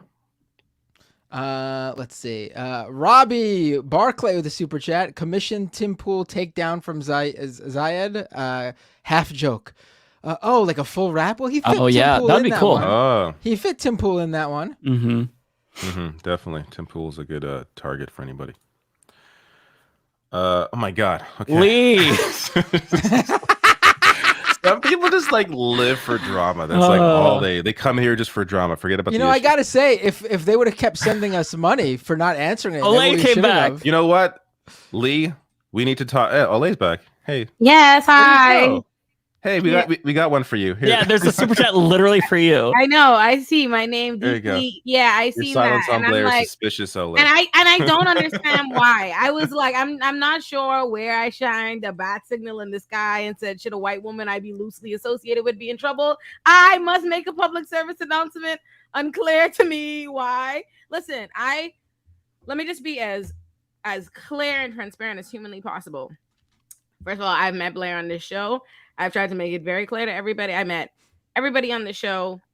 Cool. I exist in an entirely different internet plane from everybody on this show. I don't know who y'all are talking about every week. You didn't know who Ben Shapiro was and stuff. Like, if you do recall in the first episode, I asked Blair who the triangle even is. That being said, listen, I don't know, and this is just listen. I'm gonna be as fair and as transparent as humanly possible. I don't know those people involved. I don't know. I don't know any of those people. I don't know any of them. I have no. I'm a lawyer with a million different jobs. I do a lot of different important stuff. You're not going to convince me that I need to run down a trail of drama that's happening. Nope, I won't. I shan't be convinced. But I've seen Blair's video. I'm aware that there is a lot of drama and controversy. I have talked to Blair. My understanding is, listen, we can't speak on Blair's situation. We can't even however Blair chooses to pursue that. I know that there are a lot of different moving parts and there are a lot of information that isn't aware that are known to the public or whatever about the situation, but I don't know. And I can't say, and I've always said this as a defense attorney, I don't know shit. Even when I'm representing people, I don't know. The judge don't know. The prosecutor doesn't know. No one fucking knows. I wasn't there. I don't know anybody. I cannot speak. And I do not want to be in the position where I start and I jump down just because it feels convenient, because the internet is now, if the whole tides are against Blair or whatever, I now just jump in because it feels easiest for me to be like, fuck Blair. Yeah. Fuck, I'm good, right? I'm good. You know what I mean? I don't want to do that. I don't have that relationship with Blair. Blair has never done anything to me or whatever. From my understanding, I know a lot of things. Like, I don't know. I don't know. I know Blair is pursuing it on right. I know she has her own story. I know there's parts that, and I've said this to her, and I've said this before, I think Blair is at a disadvantage by being a triangle. And I literally mean that, all jokes aside. Like, I really think because people, they don't know her, she's just a triangle they are connected to online. They like her and they like her content. But if once, the kind of unmasking, it feels like of all these people who say they know her, they say they know her and they're all saying this bad stuff, then it feels like, oh, well, this is what they know about her is true. And anything she presents about herself or any response now just seems like it's being told, to defend herself. I feel like she's in a rough place. I don't know. I can't speak to any of that. I don't want to be a part of, I don't want to start a tribe because I'm a firm believer if they come for you in the morning, they'll come for me at night. Like, I do not want to start a thing where when the internet tides are against you and they have the pitchforks, we start that. Because if we start that PSAing, or I do not want to set the tone that we are obligated to make public service announcements and jump on tribes against anybody that's on the thing, because that's a fucked up place to be in. Who needs that? Where in saying I have made it clear I'm high as fuck and this show every single week, that is obviously the position of somebody who would like to be unserious. I have never said that I want to consider myself a member of parliament or I have to speak up on any controversies that are part of things. Also, I'm a defense attorney, y'all. not a prosecutor. Stop putting these obligations on me. I do not believe in it. I don't do this in real life, let alone online. So keep me out of it. That's my position. If Blair is wrong for something, Blair will speak up for her own fucking self. Y'all will find that out. Blair will have her own situation. We cannot be held responsible for Blair's thing. I know everybody is doing their best. Lance has tried to be like he's being a friend, he's being a co-host. We're all doing our best to deal with it without being a fucked up person to somebody we do a show with. It's not that we don't hear y'all, it's not that we don't know y'all are upset and all these different things, but who the fuck knows how it goes? Because it's so easily. There have been many times in life where everybody jumps on the tides of something. There are a bunch of men jumping down on a woman with a big platform, and then if it should it turn out, should the tides turn, we learn a bunch of other stuff, and it end up being where she's not the bad guy, then we look like the fucked up ass people that all jumped to fucking kick her in the neck. So I don't know, but I don't know the allegations. Like I said, I don't know. I'm not a person. I'm not gonna die on nobody's hill. Don't fucking know. I wasn't there. I don't know these people. All I know is I do a show with Blair. She's nice to me. I've been nice to her. Everybody keep my name out your mouth and let me do my nice little content. Please be nice to Lance. Get off Lance's ass. He's trying to be a good friend and be a good person. And I want to remind you, while y'all are blowing down on Lance being a dickhead this week, Lance was the person that convened this wonderful assembly of people y'all enjoy talking to every Thursday. So put some fucking respect on Lance, the Serfs name, God damn it. Why is Lance getting They've been giving my man's grief because they jumped in because when this first happened, Lance, tried to be, Lance is a sweetheart, tried to be a good friend, and he streamed Blair's first video that put out. Oh, okay. Now people think there's an implied contract that he must cover every hit piece on who he knows, or else he is morally bankrupt. Please. Because y'all wouldn't respect it if Lance were the type of person that was friends with this woman, and the minute four other white men jumped on her, he jumped on her fucking back. Y'all wouldn't find that good too, especially if there's other information behind the scenes that we might know that might make us seem like dickheads too. We have a lot of different things that we're competing with, so stop putting these obligations on people. Y'all have enough people. There are literally millions between all the hit pieces on Blair. There are millions of views. That means y'all have a whole lot of people y'all could talk shit about Blair with. Why do y'all need us to join you? There's a lot of shit to talk about. Do we need to be that kind of podcast? Follow those people who are talking shit. They're committed. Yeah, be nice to Lance. Thank you. God, this is and it's people like this is again like I'm gonna restate what I said. This is so complex. Like you can't, it's not like hey, look at this tweet from Blair and I can't just make a judgment on that. This is like so deep. Yeah, this isn't about like what she presents, right? Like that's always my concern is like, what are you putting out into the world? Like what's happened behind the scenes is very hard for us to properly judge because we aren't there. Like this is personal issues that's happening there. So it's tougher than like someone putting out some garbage online to spread. Like that's a different thing. Yeah it's hard to like, there's a lot of moving pieces, so like I'm trying to be fair and objective, but I need time to like learn about these people and educate myself, because there's a lot of people involved. There's feelings that are hurt, and I don't want to like just jump in for the sake of jumping in and end up like making more problems, causing more pain, because like we're talking about like mental health issues, suicidality, like these are very serious things, and I don't think that I should jump in with an ignorant, hasty opinion. So like I don't want to talk if I'm not fully informed, you know what I mean? Yeah. I did not realize, like when Ole just mentioned if you want to get your fill here, there's a bunch of videos. I thought this was like literally 3 videos that were weeks old. I did not realize. Oh, no, this is it was this big. Yeah, 300,000 views on a video uploaded just yesterday called "Illuminati Exposed." What the hell? Like, are you kidding me? There's like countless videos now. They're on her ass like white on rice, okay? When I say to you, they're on Blair's motherfucking ass. They're on her ass. Holy shit. They're on her fucking ass. I do think you're right that because she's a triangle, it's easier. Like it feels like there's no victim, right? Yeah. Like you're just like, That's it's what really I easy honestly to think jump it in is. on it. There are certain things, like honestly, I really like, this has really been illuminating to me on like the different things, like the cost benefit and analysis of how you create your brand. Because I've said this before, I've always wondered when we first started the show, what the danger is in that and being hidden behind the thing. And it works conveniently when they like you, but there's a certain level of what it saves you, the distance it allows for you. Lance came back. Is Lance here? Lance, did he go? Is he here? Lance. Reconvene. First question. how long has the after party been going down for? I feel like now this feels like fucking high school. We gotta do super chats. That's why we're here. We do this every week. I feel so fucking left actually, out. every week we go quick. Lance and Ole left. Let's talk all the shit about Lance and Ole we possibly can. No, it's actually Can you believe there's silence on Blair? Oh my god. Each other, like, we're watching Lance is like, did you know there was an after party? I'm like, yeah. Lance is like, what the fuck?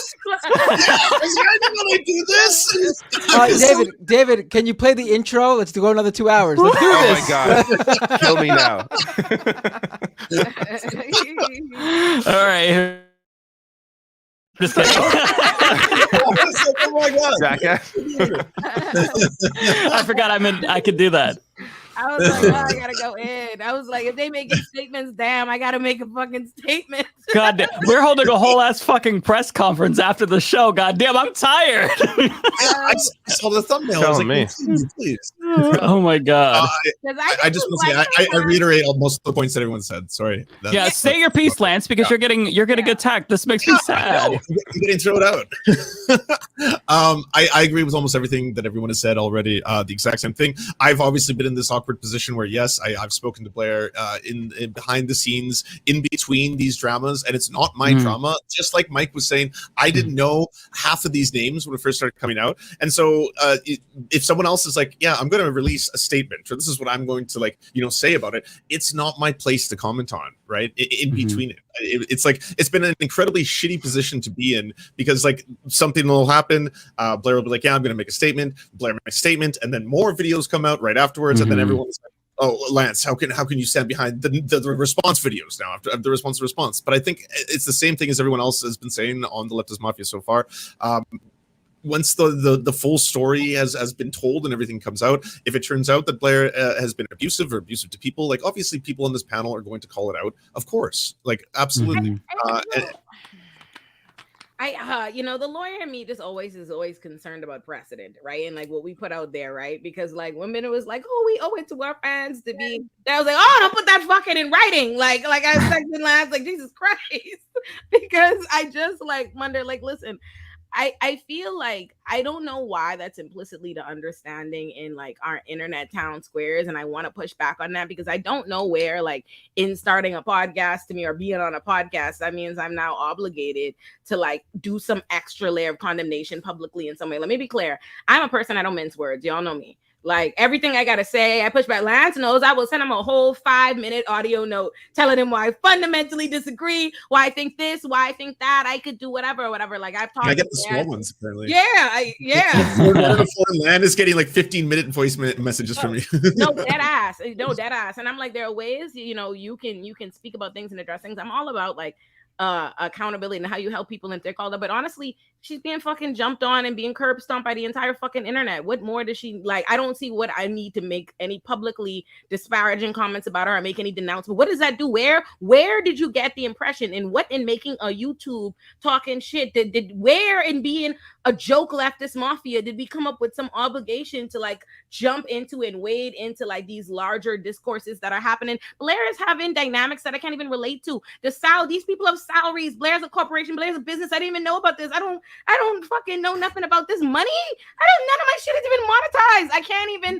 Who am I to make any statements or to be a part of any of this stuff? And I think that is a dangerous game to get into. I think that's what makes things such a headache on our side of the aisle, right? Is like we can't.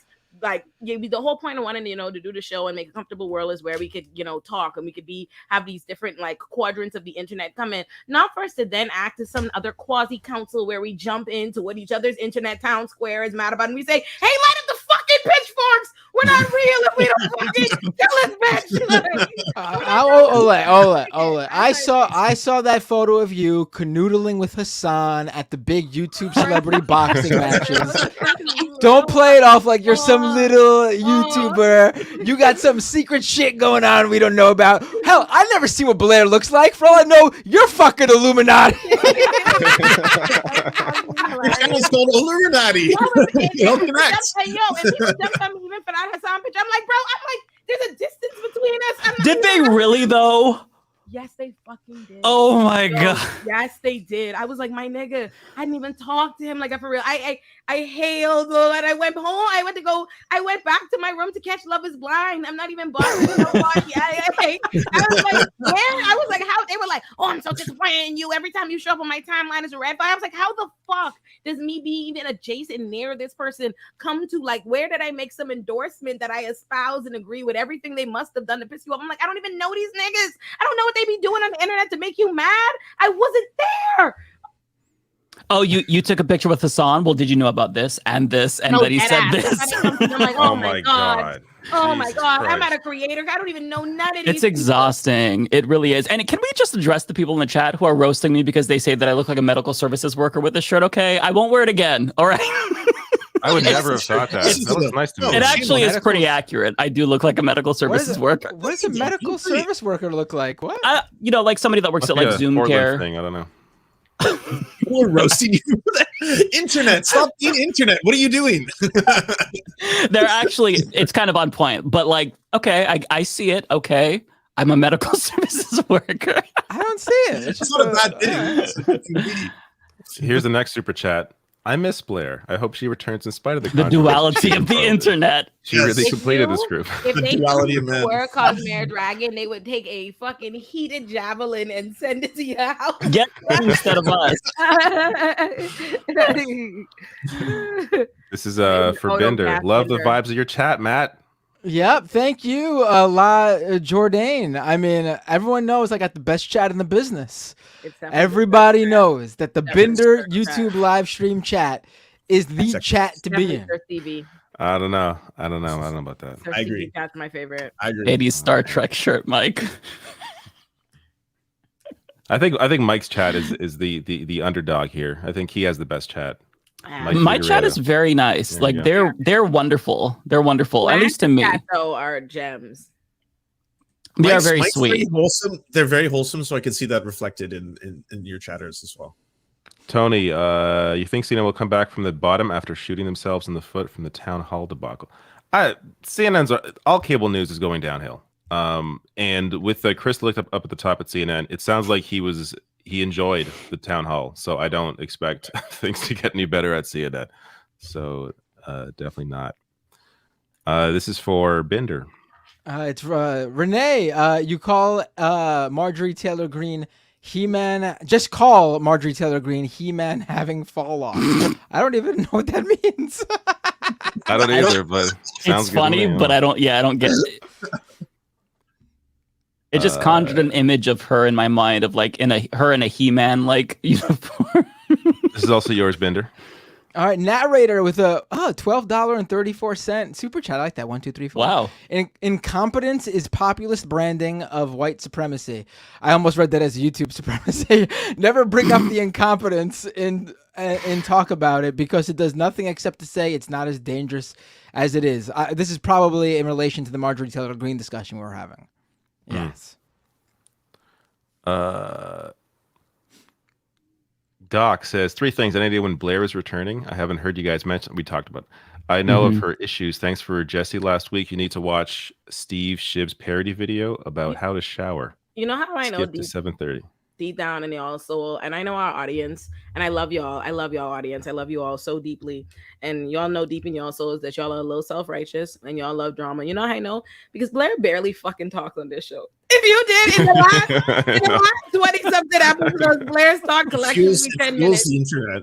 Yeah, like suddenly y'all acting like y'all powers the 4 minutes internet. in my Yeah. y'all are like, Jesus, I have not heard my recent sermon. Like y'all are so full of shit. Y'all are full of Someone fucking should- shit. Blair, someone hold should on. create- Blair, y'all didn't ask. Blair missed this show. First of all, Blair was gone for like mad episodes. Probably like half the episodes he's been gone. Right, y'all barely had no Blair. Now y'all over here like, oh my back. Make a statement. Make a statement. Ridiculous. So right. Oh my god. Well, I saw Someone one should- comment so- that was like, sorry, go ahead, Matt. I would say someone should get the data from all the episodes and create a bar graph of how long each of us has spoken on the show. Without a doubt, I think y'all Blair's would in the find bottom, the very bottom. I'm gonna guess that Oh, it's for me sure. and Ole fighting for number 1 up top. Way It would be bigger. wrong. I talk I less will than a lot of screw you. I numbers. just I talk a lot less in time than a lot of you. Most of y'all segments, I be sitting there quietly. I don't know what to say. A bit that's the razzle dazzle. That's all it is. Like, I'm telling you the numbers though. That motherfucker Bender got a monologue on him. I was gonna say, you win the monologue awards. Yeah. Soliloquies. You were the soliloquy master. You just and Matt, me? Your mic again, Matt. I fixed it. Okay. Yeah, that's what I'm the Shakespeare of the group, I guess. I'm the to be or not to be. I feel like we all have our moments where there's bursts of us talking, and then we kind of like fade into the background. Like I kind of feel like we all do that to an extent. Hey David, start off by saying I love you guys and everything y'all do. I was wondering if you'd be interested in streaming to another platform in addition to what you have so far. Part 1. The answer is no. I'll see part 2 at some point. I don't see it yet. Oh, here's no. Yeah, no, this isn't it. Somebody said this one's for Bender. Narrator with a super chat. It lends to the myth that only the dumb and the poor are actually racist. Is this also in relation to Marjorie Taylor Greene? I think so. Yeah, it's rough because we read these super chats after a 2-hour show. Always try to add everybody who leaves super chats for any of us. Always try to add just a little bit of context about what you're talking about, knowing that by the time we get to the super chat, they charge. No they idea. charge by the word. That's why they don't. That's Do why they a lot of the really? super chats. Yeah. So if you go over a certain amount of words, you have to pay more. Yeah. I never knew that. That's why a lot of super chats are short. So all right. If So you notice, listen. the longer ones are more. I never realized that. All right, so listen, if you want me to be able to fully respond to your super chats, I need essay format. I need long form content. MLA. $100 worth at least. Double spaced. The captain with the very generous super chat here. Then it's part 2. All right, maybe Oh I my will. God. Stream. Jesus, it is made by fellow Canadian Linus from Linus Tech Tips. Oh, really? And the platform is called Float Plane. It is kind of like a cross between Patreon and Twitch, except it has an amazing audio and great video. You know what? I'm actually interested. I like Linus. I like Linus. He's a good guy. Let me just search up Float Plane. His reviews are on point. He's a Canadian also. Read about this later. Also, I just realized someone before said check out Steve Shiv's How to Shower video, and then told you to skip to minute 7.5. What are people on YouTube creating where a how to shower video is even 7.5 minutes long to begin with? I don't know, and I'm probably not going to watch whatever this is. But I do appreciate you, Doc. Thank you. Zaid Tabani, yo, I thought that name sounded familiar. I listen to Rollback all the time. He's a real one. Much love. Nice. Infinite Content says when you add the anti-LGBT stuff with the anti-immigrant stuff, DeSantis is single-handedly wrecking the Florida agriculture, tourism, construction economies. Yep. That's a great point. Nelflow. Most likely the play is to make Florida inhospitable to immigrants and liberal and progressive voters so they move and turn the state red. I mean, the state's already red. This is... You got a super sticker, Bender? That's for you. Oh, thank you, Archangel. I appreciate that. I wish we could see the sticker, though. I know. I wish we could see. Jules T says, "Here's to the cool mods." Yes, I added 3 mods after some assholes last week. Some shout out to the mods. Jerks. The mods are just, you're all amazing. I don't read the chat while this is happening, so I noticed afterwards that there were some terrible people in the chat last week. So that has been dealt with now. So all the people will be saying I need to stream from my channel. No, it's never gonna happen, and it's because y'all don't know how to act. I want to be clear. I want you to know, look at yourselves. David, I have a question. How did you pick your mods? I mean, it must have been hard with the chat so horrible and terrible to find 3 people who could. Oh my God. I thought you started serious and then you had to end with bullshit. But to answer the serious question, there's some people I recognize that are here every week and they're good people. So is one of your mods Tyler Hackner too? I believe so, yes. I love Tyler. Yeah, everyone. If I didn't, then I should have because he's great. Tyler, he's amazing. He comments on all of our videos. Such a great supporter. Substantive comment. Like he gets upvotes all the way to the top. Like he's crushing it. I love Tyler. I like Tyler. His birthday was the other day too, right? Happy belated, Tyler. Oh, really? Happy birthday, Tyler. Happy belated. Happy birthday, Tyler. You see, do better, David. Oh, I didn't see that. I feel really bad. Happy birthday, Tyler. Tyler. Oh. If you're here. Who knew? You should have told me. I would have said it earlier. This is yours, Binder. Wanda with a super chat. Great show as always. Thank you, Wanda. We all appreciate it. Snack Panther says Zaid is the best guest so far. Yeah, he was fantastic. Yeah, he's great. And I was like, he was awesome.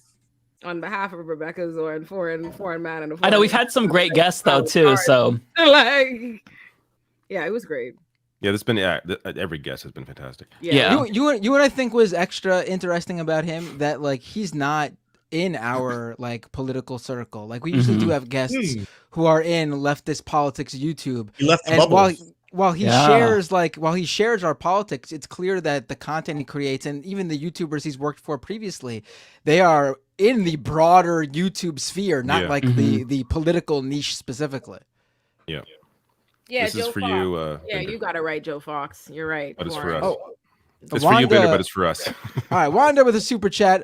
Are David or Lance affected by the fires in Canada? Didn't even know there were fires in Canada. You guys all right? I am. Yeah, it's smoky in Vancouver right now. It fucking sucks. Oh, really? Isn't it always smoky there?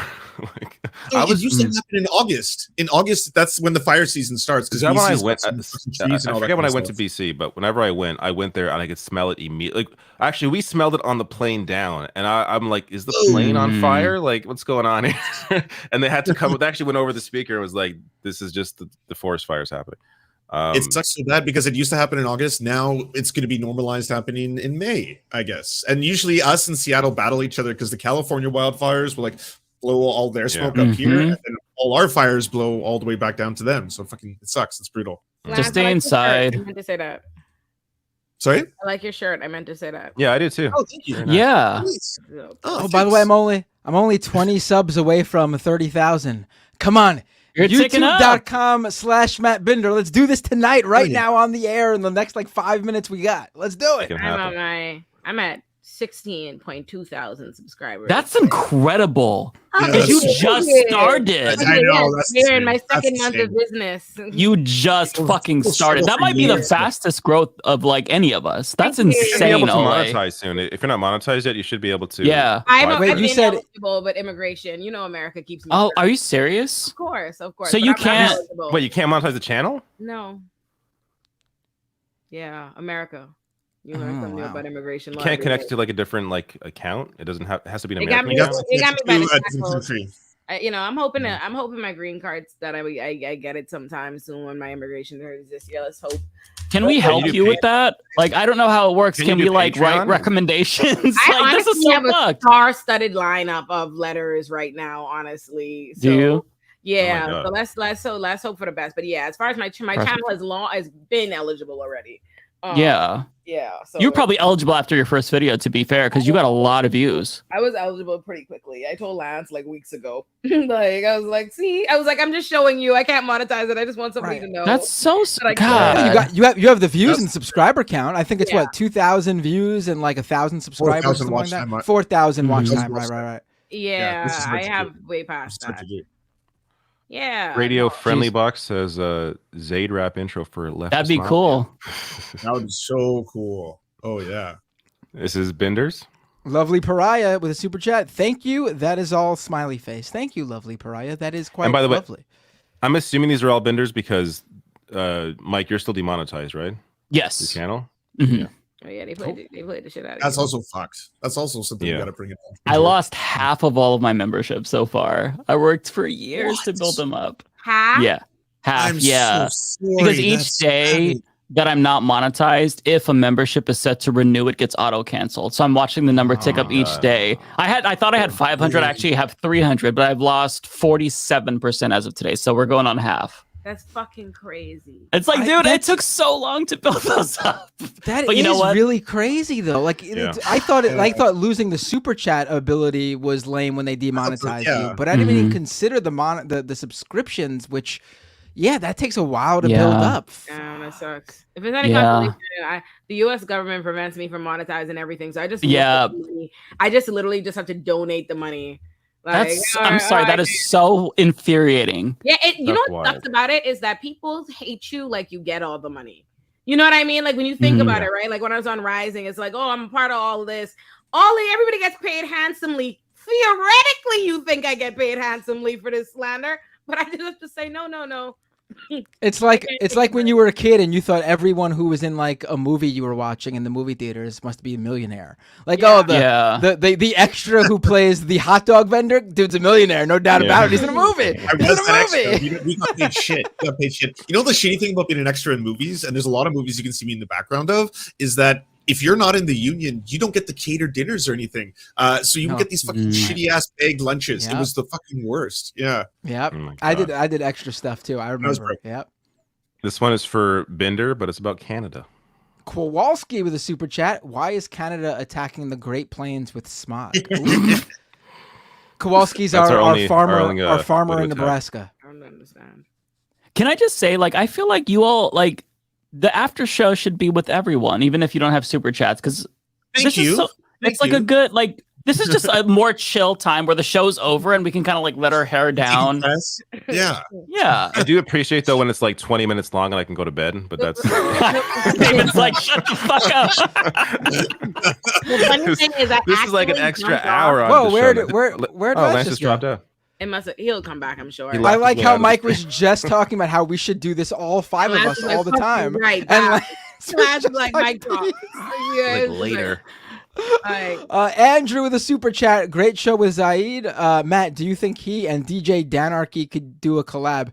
DJ Danarchy is the guy who does all the music for the Majority Report and Sam Cedar. Yeah, that would be cool if they did, without a doubt. I don't know if they would. Reach out to them and ask them. That's how you get that happening.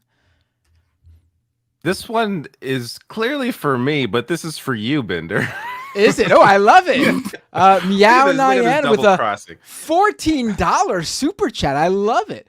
How are Trudeau's odds against, I don't even know how to say his name, Polyev,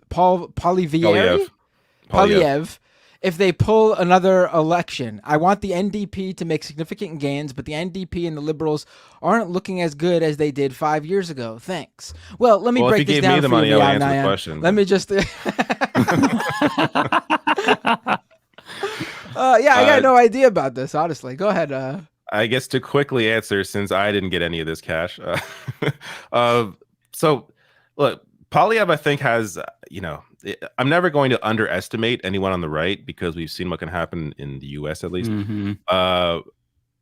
That said, he's not all that popular. And when people see him, he appears to be less popular. He's a very unlikable person on top of being a fascist.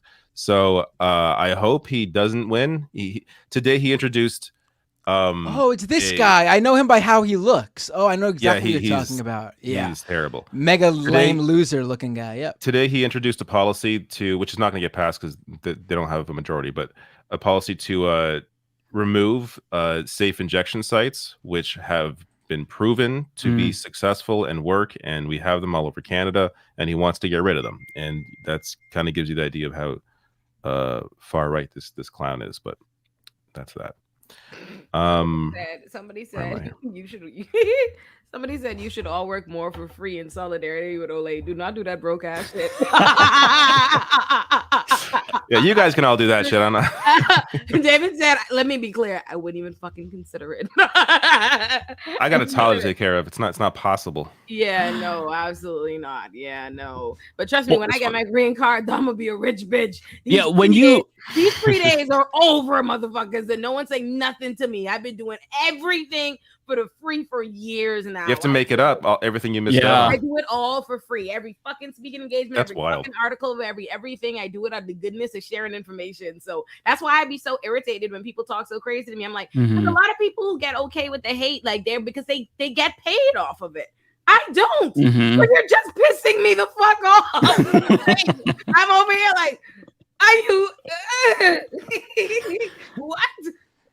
You're putting up with the bullshit for free. That's why I had to jump back on this call when that person said that $2 to come from me. I'm like, excuse me.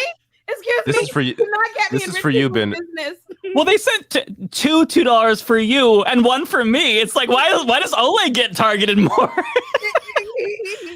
And neither of us get the money for that.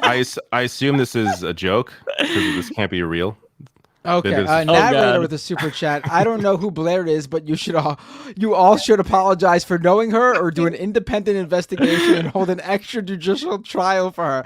Anything less means you are not real leftists. We're on it. I believe Damn it's right. a joke, but just in case, we will be calling together the. Honestly, I thought about it. At some point in time during the episode, I was like, I wonder if we just revive the cancel segment and just fucking cancel it and leave us alone. I was like, oh my god, if we just formally, would that get you off our back? Like, Probably. Well, and we fucked up because we have to, like, this is at the end of the show. So now next week at the start, they're going to be like, are they going to address it finally? Do you think they're going to talk about it? So everyone who sees that, tell them we did. Like, right, go to the after show. We said it and don't bother me about it no more. Out here trying to turn me into a. I'm like, I hate when, like, I don't know why the internet is always assigning me a prosecutor's mantle. Like, anytime they'd be like, oh, I'm disappointed. I'm like, why? Do you get what I do in real life? Just think about it. Why? Like, why are you disappointed in me? I'm a defense attorney. Leave me alone. I've never been like, where did y'all get this? Why me? And then you get the impression that mum's the word. That's my whole thing. well, I saw a comment that actually hurt my feelings. If I'm being honest, it was like, you all pretend like you're so real and you'll address everything, but you refuse to address the Blair thing. It's like, motherfucker, we're trying to learn. Like, I don't know. We don't know. Like, no, what I don't like is I hate when they act like we initiated this show with a blunt oath. But we were like, Harry, we the real left will hold all bodies accountable. I was like, I never said that shit. I have like a big problem with when people just start like working off of a premise I never agreed to. I never fucking said that I will hold everybody to task. I literally say all the time, every episode, anybody who's been watching the show from the beginning, there are mad episodes with me going on the same diatribe about not wanting to talk about nobody, not wanting to be in it, blah, blah. I don't even be knowing who people are. The first time I've ever been in drama was because I'm on this show missing responding to what our general fucking topic are. I would never fucking be talking about this stuff. Look at my individual content. So I'm just like, how did you get the impression that I, Olayemi, agreed to be somebody holding people up in the town square, challenging them? I never agreed to that. I don't want to be a part of it. Get me the fuck up out of it. I'm not doing that fucking research. If you think I'm sitting there watching these people's fucking videos talking about, I've never seen Blair in the flesh. The devil is a lie. I'm not doing it. I'm not putting this triangle on trial. Leave me alone. Like, we just should have done background checks on each other and like social media, like hired private investigators before officially launching the podcast. I think. Oh, I really truly feel like we should be able to be like, let me be Switzerland. And that's the whole point of mafias. They got to work with all kind of mob groups, all kind of gangs, to get business done. Ain't that's an understanding of peace treaty? I literally text Lance. I was like, hey, you should talk to everybody in the group because this is some white people shit, in the sense that my family, I was like, if you think of the mafia like individual houses, mine is unaffected. My audience does not know this exists. No one knows who the pyramid is on my side of the internet. I don't want to be in it. That's because you don't stream this shit. If you streamed it, oh my god, and comments that's exactly just why the fuck I don't. Mm-hmm. On God, I've never been more confident in that decision than this week. I was like, never. I was like, nothing to gain. Like, I'm like, I just want to come through, talk to people, but I don't want that to be like I've signed on now to all like, oh, I'm a co-defendant in y'all's lawsuits. Like, hold on, wait. I don't want to be in it. I need to fit. all right. There's a lot of chats left. I'm probably gonna have to go before you finish them all because I can stay on, David, and end the broadcast. Yeah, I'll address these maybe next week. We'd have to end early if that's the case, though. So I don't know. Sorry, wait. Let me see how many are left for me because there's actually a lot for Binder here. If I can get all of mine. There's a lot for me because I'm Mr. Yeah, there's Popular. a lot for you. All right, here we go. Let me just quickly grab mine. I love you all. Thanks for the laughs and info. Love you, Olay. That's my audience, by the way. See? Thank you, Bill. This is from Snack Panther. Get Binder a new mic fun. Binder's mic works fine. I think it's a software glitch. I think it's a connection issue. Yeah, something's going on with it. Yeah. No, it is giving struggle, Binder. It is giving hard times. Monk says, "Wife and I love you guys. Celebrating our 20th anniversary by toking and watching y'all. Much love. Wow, Good time. Congratulations." Cyber Hobbit says, "Love this crew." Wow, very generous. Thank you. Thank you. That's so sweet. I love to see the love because there's a lot of shit like that we see all the time. It's really nice. Thank you all for the nice comments. I got 30,000. I got 30,000 subscribers. Hey, there you go. There we go. Yay, Bender! Congratulations. Nice. If I have the applause here. That's really dope. No, that's not the one. There we go. Thank you. Thank you. Sorry for interrupting, but I thought it was worthy of. No, that's awesome. Forest Ring says, "Just sending love and virtual cash to you all. Keep it up. Thank you." I keep losing my place. Doc says, Shives is a friend of Jesse. The guy with the Jesse Gender. It is a parody video. Okay. At that point, shower is done. He pulls gun hidden by toilet and proceeds to verify no intruders in house. Holy shit! Now I'm even more. I think I'll have to see it to understand, but that's yeah. It's like it clarified, but I'm more confused. Here's the last one for me. Matt says, "Wait, did I miss my chance to say something racist?" Terrible joke.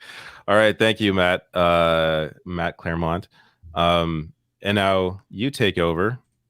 Goodbye, David. And David's audience, stick around because I'm trying to see where I left you off. have to actually, because David can't shut it off. Here we go, Mr. Let me see. I left off at this one. That one's for Bender. So just all the go links. Try to find where you are. Okay, I'm right there as well. Okay. And I'll have my back end up too. So if you go to a tweet, take care, if you go David. to a chat that's not mine, I'll say, "Take care, David." I'll have my I'm open on my end. So if you go to one that's not mine, 3 of us on one screen. This was what it looks like, huh? Interesting. Yeah. Here we go. So is Lance not going to come back? I'm worried now. No, he's good. He texted me and he was like, "I'm good." Okay. Mr. Hoosteen with a $10 super chat. How do you cope or go about dealing with the amount of LGBTQ plus hatred, anti-trans violence going on right now? Saying this as someone who has zero clue on how to organize or feel anything but furious. I mean, yeah, it's rough. I mean, Mike, do you have anything you want to say? You know, how you feel and what you think the best thing to do? I mean, I think, you know, as basically what we do, the best thing we can do is continue covering these stories and amplifying the LGBTQ voices who have lots of things to say about how this is affecting them, so people can understand exactly the real world, the real life effects of what these policies are doing to people. Yeah, I'll just say also, you need to keep yourself informed, but give yourself mental space where you're not just like constantly consuming the shit, because it will eat away at you and cause depression. Like for me, especially if there's a week where there's like a shit ton of anti-trans or anti-gay stories, like I make sure I avoid the news at all costs over the weekend. So like give yourself a little bit of space to like breathe, because if you consume it nonstop, it's going to crush your soul. So just like understand how much is too much and then check out for a little bit. Narrator with a super chat. So Blair Witch Trials. Okay, it's pretty good. That's actually I get it. That's actually that's pretty good. Okay. 0PE with the super chat. Can y'all talk about the Feinstein Pelosi BS? Oh yeah. Because That's she paid, I feel like we will. Yeah, so really quickly, it's fucking ridiculous. Apparently, Dianne Feinstein has a Nancy Pelosi's oldest daughter, following her around, basically managing her right now, because the thought process is, apparently, according to this Politico article, the Pelosi's want Feinstein to stick around, because the thinking is, if she sticks around, Adam Schiff, who's running for her seat, has a better chance of winning. Whereas if Feinstein resigns before her term is up, Gavin Newsom might appoint Barbara Lee, who's also running for Senate. And if Barbara Lee is the sitting senator by the time the elections roll around as the incumbent, it'll be much harder for Adam Schiff to beat her. That is the thinking. So they have it's ridiculous. Struggling. So they haven't really going through it. That's fucked up. So the Pelosi's want, and there's also an added thing where I think one of the Pelosi daughters are looking at Adam Schiff's seat.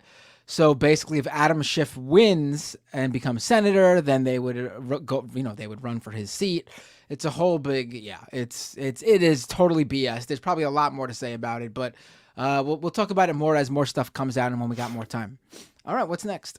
All right. Kowalski with a super chat. In the Middle Ages, people were named Lance a lot. That's true. They were named Lance a lot. Yeah, it's very funny, Kowalski. By the way, real quick, is Lance okay though, Ole? Yeah, he is. He's good now. Okay, send him love. Yeah.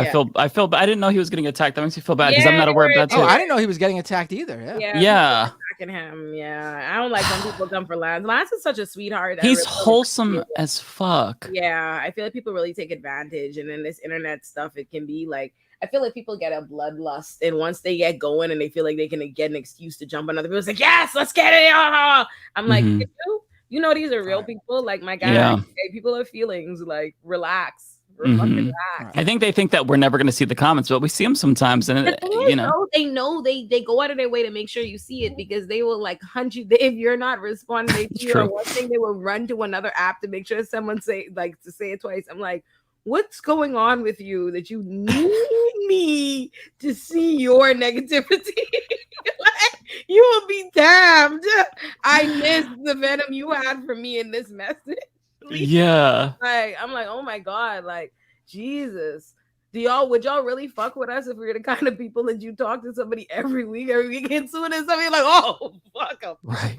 Immediate off the chest. But it's like deep in my soul, though. I just want y'all to know. Like, the guillotine is never far away. Like, Narrator with a super chat, $10 super chat. If you want your favorite media leftist to expend more energy learning about and attacking Blair, that tells me all I need to know about your quote unquote politics. Very well put. Keep going, Mike. C Magic with a super chat. I love you all. Thank you for the laughs and info. I love you, Ole. thank you. Who's got the best chat again, Ole? Who's got the best chat? Yes. Who? This is why you should stick around for the after show. I do love the love. Someone last week was in the comments like very upset. I saw like a bunch of comments and people were like, oh my God, the show, Ole's not talking as much. The show's not the same with that. I was like, yeah, you appreciate me now, don't you? I was like, oh, you appreciate me now. Buckets with a $10 super chat. Curse you guys for live streaming on my D&D night. I'm sorry. Curse you for playing D&D on our live stream night. Yeah. All right, next. Oh wait, I think this is Oh, okay, we're going. Okay, that's a. Tell me if you saw this one yet. Nope, this one's for me. Adrian with a super chat. Great show. I discovered you guys through Mike's channel, and I'm really enjoying the content so far. Awesome, thank you. Nice. You're welcome, everyone. I don't know if you saw this one. Wanda, nope, this is Ole. Wanda with a super chat. Ole keeps it real. Much love. Thank you, Bu. Thank you. Okay. Tell me if this is redundant. No, that's new. We only got a few left. Narrator with a $20 super chat. Dear Matt Binder, this is in response to you not knowing what my previous super chat was about. You were correct. It was about Marjorie Taylor Greene. Left is best. Love what you do. Sincerely, Narrator. He made it extra long, and this was clearly in response to my asking for essay super chats. Thank you, okay. Narrator. Narrator is making it rain on Matt tonight. Yeah, I know. This is not for me. Okay, very sweet though. I'm just going down the line, so tell me if you already saw it. Not for me either. Okay. I'm pretty sure David already read all this too. We saw this one. This is new, I believe. This is for me. Yep. Turbo Sun Oyenuga. Thoughts on the Vice bankruptcy filing, plus F all the drama shit, rabbit hole after rabbit hole of IRL YouTube drama. Yeah, the Vice bankruptcy filing is just what you get when you take something that's going good and add pure, unfiltered capitalism to it, where they needed to continuously provide more value for the shareholders and get themselves into deeper and deeper holes because they would have to take new funding, expand and outside of the things Vice was already doing very successfully. We've seen this time and time again where media companies everything's going good, they're being profitable, and they try to overextend what they can do and try to provide, they go public, try to provide more value for the shareholders, and they end up fucking themselves over. It's happened with BuzzFeed, it's happened with Vice, you name it. If a media company has failed or filed for bankruptcy, that's usually what has happened. Next. Okay. Celeste with the super chat. Sup, did y'all talk about the anti-immigration laws Ron DeSantis just passed? No leftist has covered it except Kyle today. I think we did talk about it earlier. Right? We were talking about DeSantis in Florida with Zaid. We didn't talk about the anti-immigration laws. There's been a flurry of laws that he signed this week, but no, I didn't talk about it on my show. It's hard to cover everything, but yeah, I have seen pictures with haven't farmers in Florida been their produce has been going untended to because there's no one for them to hire to tend their farms and stuff, because that's typically very, very hard work for very little pay. And, Americans don't want to do it. American citizens don't go for that type of stuff. We've seen this happen in red states before where they've passed anti-immigrant laws. And basically, it takes the American farmer to feel the pain for them to end up doing something to then reverse the pain they already gave without care to the immigrants. I assume something's going to happen there in Florida. Once enough farmers start complaining, I assume they'll do something about it. But yeah, we'll get more into it for sure. Parker with a super chat. Ole, can you please elaborate on why the U.S. laws say you can't make money off of your YouTube channel? Because you have a work visa for a specific job and you're not allowed to make any money doing anything else. Any money, income other than that, it would be a violation of the terms of that work visa. Oh my God. Yeah. Well, as soon as you are able to get a green card, hopefully we're gonna. Oh, listen, when I get, we're gonna go crazy. It's really gonna be emancipation for me, and I'm not exaggerating. Like, I might hire a marching band. Like, y'all don't understand. I've been shackled by U.S. immigration for 15 long years. I've been here since right when I turned 15. I'm turning 30 in July. The America's had me by the. Oh my God. When I can get paid. Listen, bro, y'all have no idea. You're going to be doing pretty good. I do out of the goodness of my soul and commitment to the causes. This is crazy. Just free. Well, you already have a big YouTube audience, so you'll be able to hit the ground running and like activate monetization, and you'll be doing good. It's lit. Yes. Yeah. We'll shower you with super chats. Thank you. Listen, I can't wait. But the thing is, I do the things just because I love it. Like, I love my show. Like, I didn't join YouTube because I want to monetize it. Like, that's great. That's a cool aspect of it. But for me, it's like, I care about the content. Like the show, I really just enjoy making it. Like, it's a crime that you're not getting paid for the content you do, though, because your shit is fucking good. It's so good. Thank you. It's really a production. We have fun. It's a whole show. It's great. Like, but yeah, no, I fuck with it. I really, really like it. It's fun. Yeah. Okay. Turbo Sun again with the super chat. F that arse of a bad turnover. What is? I don't even. Did I miss something? I don't remember. I'm not sure what that means. Yeah. All right. Next. Sorry. We'll get to that. Explain to me on one of my streams, and I'll get it. Matt with a super chat. Love you guys. Oh, I think this was for David. Love you guys. Happy Thursday. Oh, okay. Oh no, wait, it was for me too. Look at that. Yeah, I was gonna say I do see the little. Cool. Okay. Very good. That's nice of them. Okay, I think this one is for David actually, but I don't know if we addressed this one. Tiki Dragon 1. I'm curious as to why DeSantis would run for president while the state has a mass immigrant labor strike and crap is damn expensive. Well, because he doesn't care about Florida. He cares about himself. Everything he's been doing to Florida is to bolster his credit in a Republican presidential primary. He does not care about Floridians. Mm-hmm. Okay, I think we got this one. Did we? No, we didn't. This one? Well, no, we didn't. Yeah. Waleed with a super chat. In the Middle Ages, people were lanced a lot. It's a play on the previous one. It's different. Oh, okay. Yeah. Oh, okay. Interesting. That's true. Both are true. There were a lot of Lancelots, and people were also lanced a lot. Yes. Next. Okay. Kowalski, Leftist Mafia, interested in Kowalski farm shirts? Yes, send them. Kowalski's got his own cool shirts for his farm. Oh, I didn't know that. He's already sent them to the Majority Report crew. Maybe you guys want some cool swag as well. Hell yeah, I do. Reach out to each of them via DM on Twitter, and they'll give you their information. Yeah. Narrator with a super chat. Matt, did you just imply profit isn't the best motivation for journalism? Shocking, I know. I mean, I don't know. listen, there's like two types of journalists in this world. The people who actually do journalism that end up getting paid like max like 70K, 80K if they're lucky at the higher end of their career. And then there's like the people who work for the New York Times writing dumb puff pieces for 300K a year.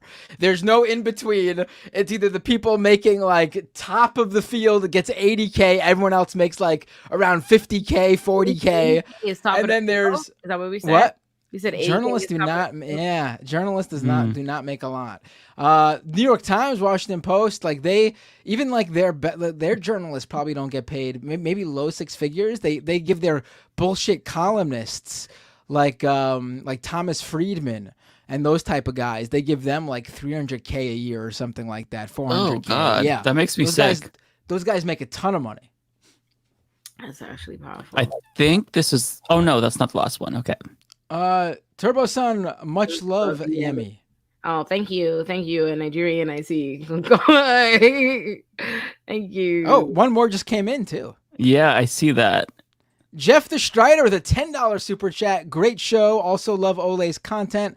I bought Davis's "Are Prisons Obsolete" and can't wait to read it. Thank you, View. Thank you. I'm glad. I love that people are watching the show. I really love that. I had very low expectations in launching the channel, and it is doing much better than I anticipated. I was like, oh, if I get 1,000 views, I'd be happy. And I'm like, oh, you're fucking killing it in 2 months. I'm like, oh, y'all like it. Good. I spent a lot of energy. My editor has to talk to me a lot.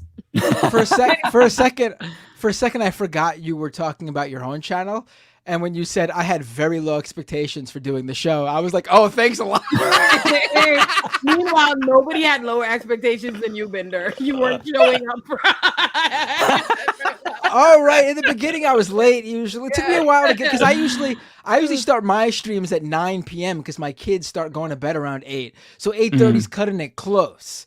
So it took me a while to get in into the new 8:30 scheduling for Thursdays. But I'm there now. I want to let the record reflect. The audiences know little Easter eggs of behind the scenes knowledge. I very much was the person who had to be like 8:30 every Thursday. Y'all said it. It's not a vote. No. Do you remember? Okay, actually, so I remember we had a vote on 8 versus 9, and it was split down the middle. So remember, I'm like, why don't we do 8:30 instead? And split the difference. And then it would still come every week though at the beginning of the week, and they'd be like, "So this week we're doing." I'm like, "You said we're doing it. You launched the show. You can't like put it up for debate every week." I remember like, yes, I was like, they're like, "Oh, well, the holidays," and they're like, "Oh my God, all the people expect you every Thursday." But I do remember that calendar in perpetuity. I was like, okay, I came with y'all with the little ad that showed that it was on Thursday. I got the cartoon done. I was like, I'm gonna make y'all make it real. It's hard to adjust like the schedule because I've been like in the same rhythm for years with my show, and so like to 5:30 is cutting it so close because it takes me so fucking long to pump out a video these days, and so I try to do 2 a day, and I've just been doing 1 because I'm 2 a day. You make videos a day, but the daily. But although it's not like as complex as like a video essay from you, like it's more like news straight to the point. There's not as much commentary, but I'm trying to build it so that way it's not just like the news. Like I'm trying to introduce more elements and make it more complex and up the game. And so it's taking longer, but I'm more prouder of the product that I put out there. Like I want it to be amazing, so it's taking longer. But you know, it is what it is. I do YouTube for a living. It's fun. I like all of y'all's channels. I like your logo, Bender. What does it say? Doomed? Doomed, yeah. Thank you. With it. I like it. I like the vibe of it. Thank you. Yeah. It is a good logo. Yeah, whenever I see you live, I go on. I usually hail. I usually be in the chat. I say, hey. I go and I watch it. I'm like, okay, let's see what he's talking about. I'm like, I'm like, oh, let's see what's going on. I'd be fully involved, fully in the audience. Like, I'll lurk unless you or Lance reveal yourself, then I'll reveal myself in the chat as well. I usually say, hey. Sometimes Bender doesn't even see it. His whole audience would be like, oh, hey, I mean, da, da, da, da. But Bender will be like talking about something, so he doesn't even, by the time he checks back in, it's already gone. Yeah, it's hard. It's hard. Yeah, it's hard to follow the chat when you're doing a show by yourself. You know, it is overwhelming, honestly. Like my Twitch streams for the first like year were so bad, and the audio, like I'd be doing I'd be trying to watch video clips, and the video clips are like really, really, really soft.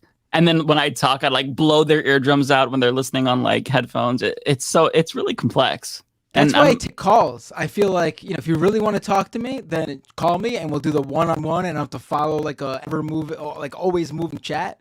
It's so much simpler just to call me up and talk. Yeah. Your mic is doing the leftist audio thing again. Yeah. I wonder why it's doing that. About to. Yeah, I don't know. I'm gonna have to figure it out. Probably because I have the mic. Probably. I bet if I just unplug it and plug it back in, it'll get fixed. But I didn't probably with it. Yeah, I didn't want to, just in case that didn't work. I didn't want to mess it up.